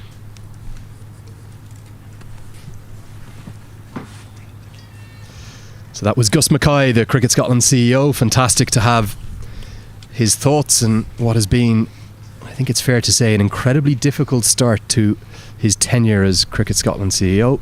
Not sure anyone could have predicted what we have all been living through, both in a sporting sense and a non-sporting sense. Tatha Maksud to have a change of ends, to be back bowling from the end where she's been so effective, and you have to question why she's not been bowling from that end right from the start. Wickets continuing to fall here. A late wobble from Ireland. Is the series still alive? Look at this, it was a bouncing, ripping leg break. One of the three players who, as we just said, are we going down to the 100? Back and across from Orla Prendergast, no real foot movement, and the fine edge through to the keeper, Sarah Bryce, who, as she has all week, showing what a star she is. We've got Andrew Blair-White coming back to join me in the commentary box, and just a little late wobble from Ireland here, Andrew. Yeah, certainly making things a little bit interesting here. 3 wickets in the last 7 deliveries, and it's good delivery from Maksud. It was a good option from the captain as well, Catherine Bryce, to bring her leg spinner back into the attack and immediately gets the rewards.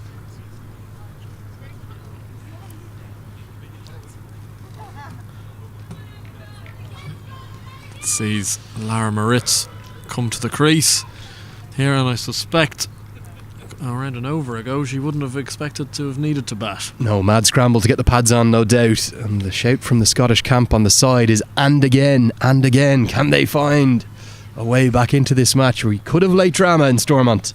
We thought this game was easing to a very one-sided conclusion, but Scotland fighting hard, and all of a sudden just signs of some nerves from Ireland.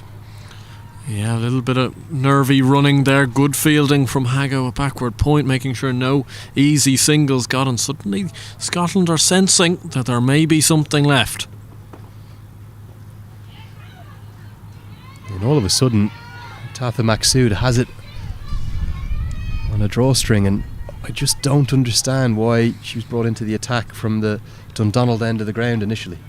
Well, it happened in game 2 as well, where she came on from the Dundonald end.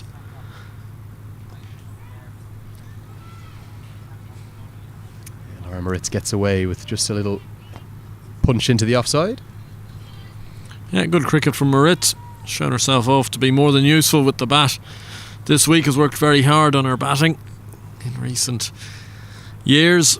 Obviously predominantly known for her seam bowling, but becoming a very useful all-rounder now for Ireland.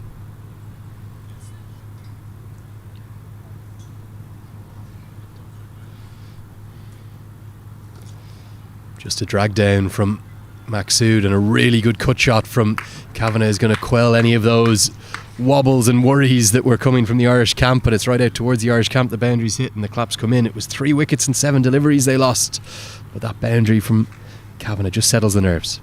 Yeah, excellent from Shauna Kavanagh, who's been very good with bat in hand throughout this week. She's played some very good knocks, and now she'll be sensing a not out here to bring her side over the line.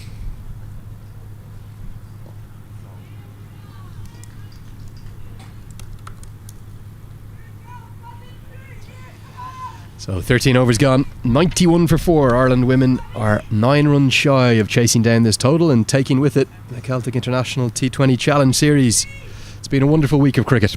4 matches, 4 T20Is, back-to-back days. There's going to be some tired bodies at the end of this week, there's no doubt. But we have waited a long, long time for today. Not just today, but this entire week. It's been over 600 days, and Andrew, I think it's fair to say it's been worth the wait.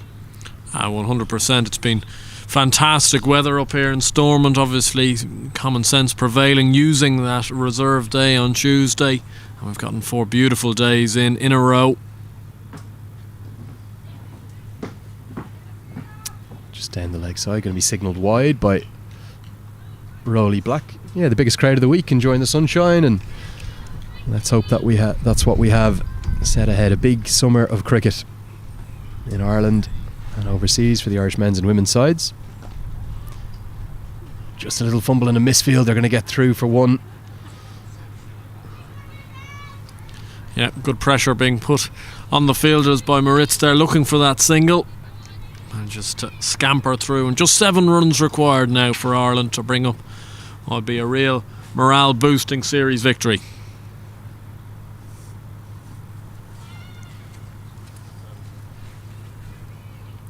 Good bowling from Catherine Bryce, though. She hasn't let this one go down without a fight. Mixing her pace up well. A little half appeal to Shauna Kavanagh there.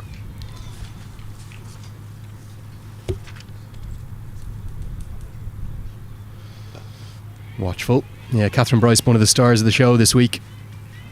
Herself and her sister with the gloves on maybe haven't had the scale of impact that they were hoping, though. No, well, probably they haven't had the weight of runs they would have been hoping for, with especially Sarah Bryce behind the stump, such a good batter in her day. Oh, that's going to be wides. That's the call from Rowley Black. No, sorry, he's reversed his decision. It's come off the bat of Shauna Kavanagh there and gone down for 4. Always like to see that from an umpire. If they feel like they've immediately made a decision they get wrong, they fold their arms across the chest. Nothing wrong with saying that you have got it wrong as long as you correct it. I think Kavanagh even indicating to Rowley Black as she ran towards him. And she had indeed hit that. And could this be the winning moment?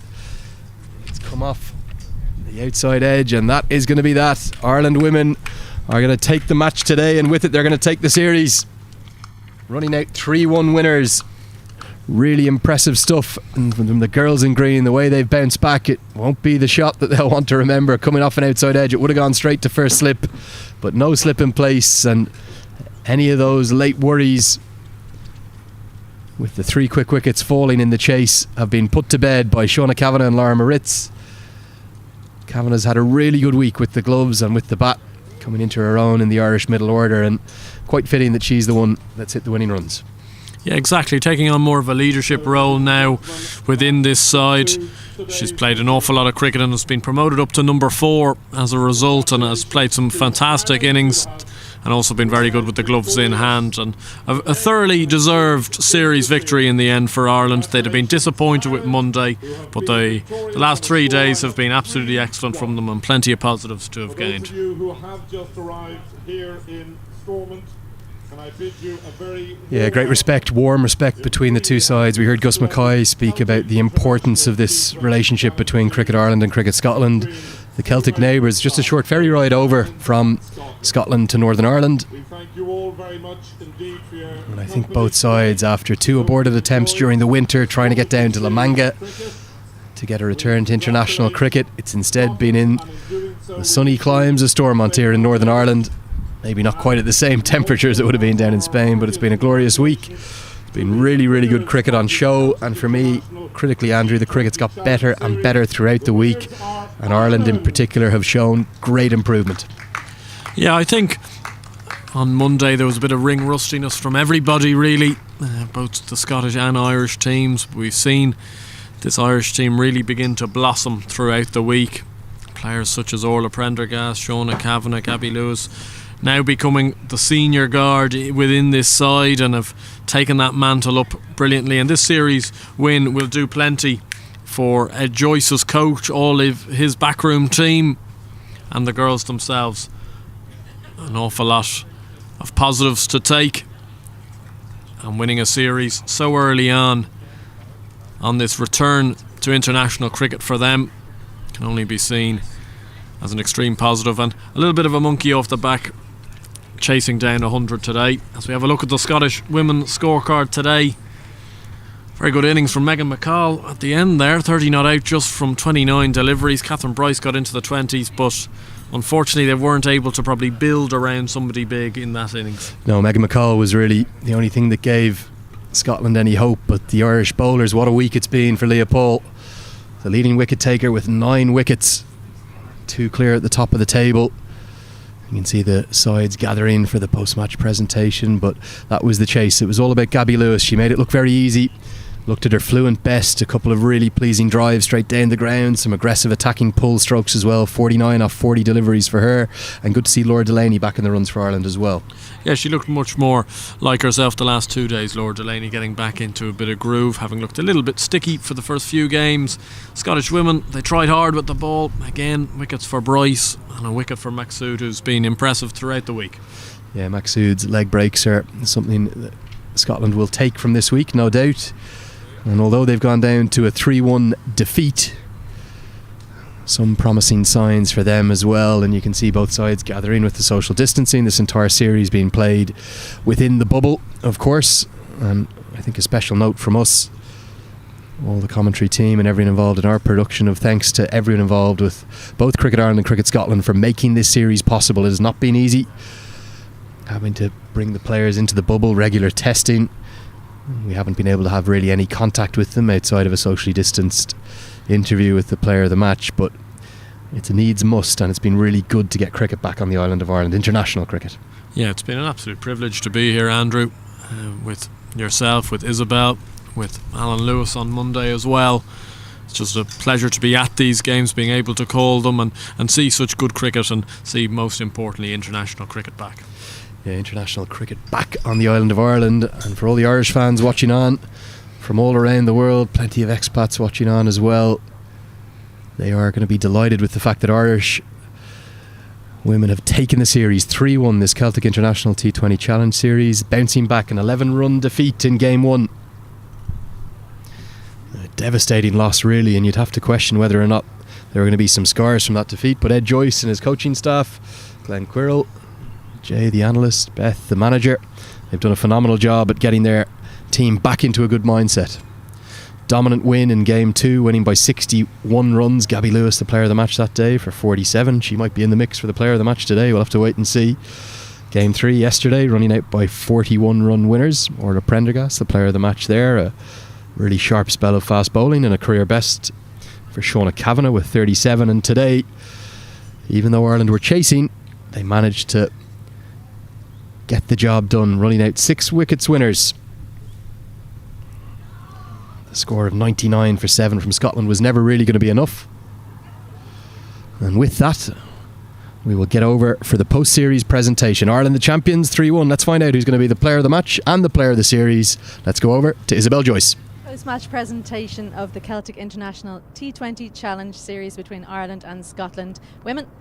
The presentation party today, we have Philip Black, President of Cricket Ireland, the 2 captains, Ireland's Laura Delaney and Scotland's Catherine Bryce.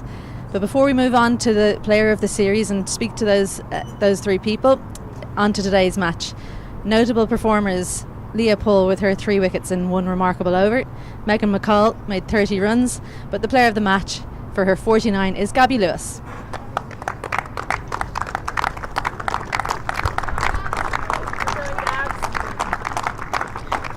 Should have gone the other way. Congratulations, Thank you. Gabby, another 40 and match-winning performance. It looked like you were striking the ball really well today. Yeah, obviously it was a great performance from the whole team. To get up to a start like we did, I think it was great, which allowed obviously Dells and them to come in and play more free, which was good. Obviously credit to the bowlers, we bowled really well today. We stuck it. There was a few nitty-gritty partnerships, but we broke them as soon as they came in, so it was brilliant to see. A loss on Monday. How does it feel to come back with 3 wins in a row to take the series? Brilliant. We knew we could do it as well. Obviously there was a few nerves in the first game, but to get the three wins after that was brilliant. So hopefully we can build on that onto a big summer that we've got ahead. Okay, well, congratulations Thank you. for that. And just on to the player of the series.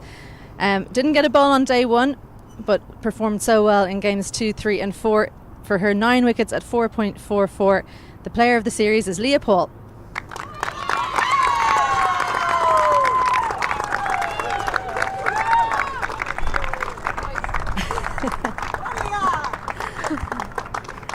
Congratulations, Leah. What an over that was today. Just tell us what was going through your mind. 3 wickets for no runs in an over. I think at the start I just tried kind of land it full and straight, so that's what I tried to do, and it went well for the first 2 overs and not so well for the third, so yeah, I was happy. You didn't bowl on day 1. Did you have a little chat with the skipper and say, any chance of a ball on day 2? Well, we're lucky in our team that we've so many bowlers, so I wasn't that surprised that I didn't get a bowl, but I was happy that I got an opportunity in the last few matches. Okay, well, congratulations, and Philip Black is going to come in and make a presentation. Thank you. Congratulations. No. Player of the series.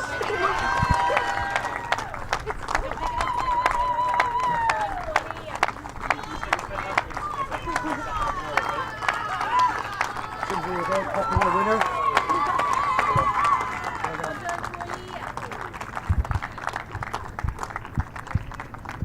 And now, Captain of Scotland, Catherine, can you join me? Commiserations. A well-fought game today, but disappointment in the end, having won the first game. Yeah, definitely. I think it's great to have kind of a full international series to be able to play, and it's been a couple of years almost since we played our last international games, and quite a few experienced players, so I think that probably showed, especially in the batting side of it. But I think we'll learn a lot and kind of take a lot forward to the end of summer. Yeah, first time back out, but plenty of positives to take forward. What will you be taking out of this series, the positives more than the negatives? Yeah, I think like a lot of the bowling performances have been pretty good, and our fielding standards have been a lot higher than they have in the past, so kind of taking all that momentum forward. And what about plans going forward? What's coming up for you girls? There's not much at the moment for the rest of the summer, just kind of getting prepared. I think there's a regional series planned between a couple of teams, and that'll kind of be the main kind of preparation ready for the end of the summer. Okay, well done, and best of luck going forward in this summer. If I can get Laura to join me. Thanks, Catherine.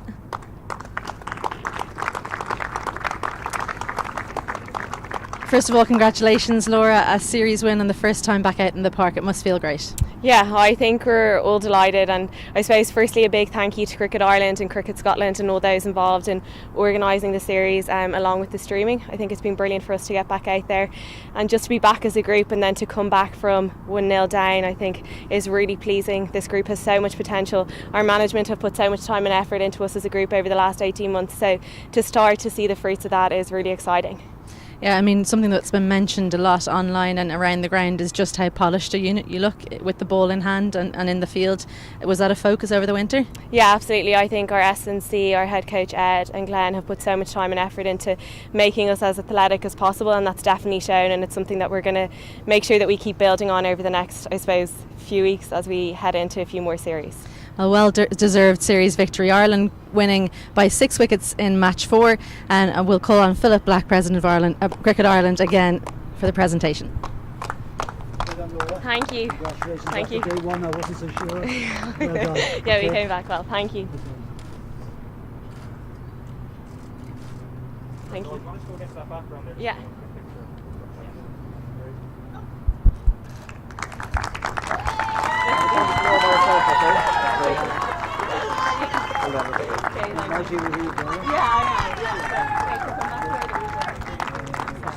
Watching day 1 wasn't much fun. No, it wasn't. Not for either side, but it was a really good contest in the end. Okay, so that's it from us in Stormont in Northern Ireland.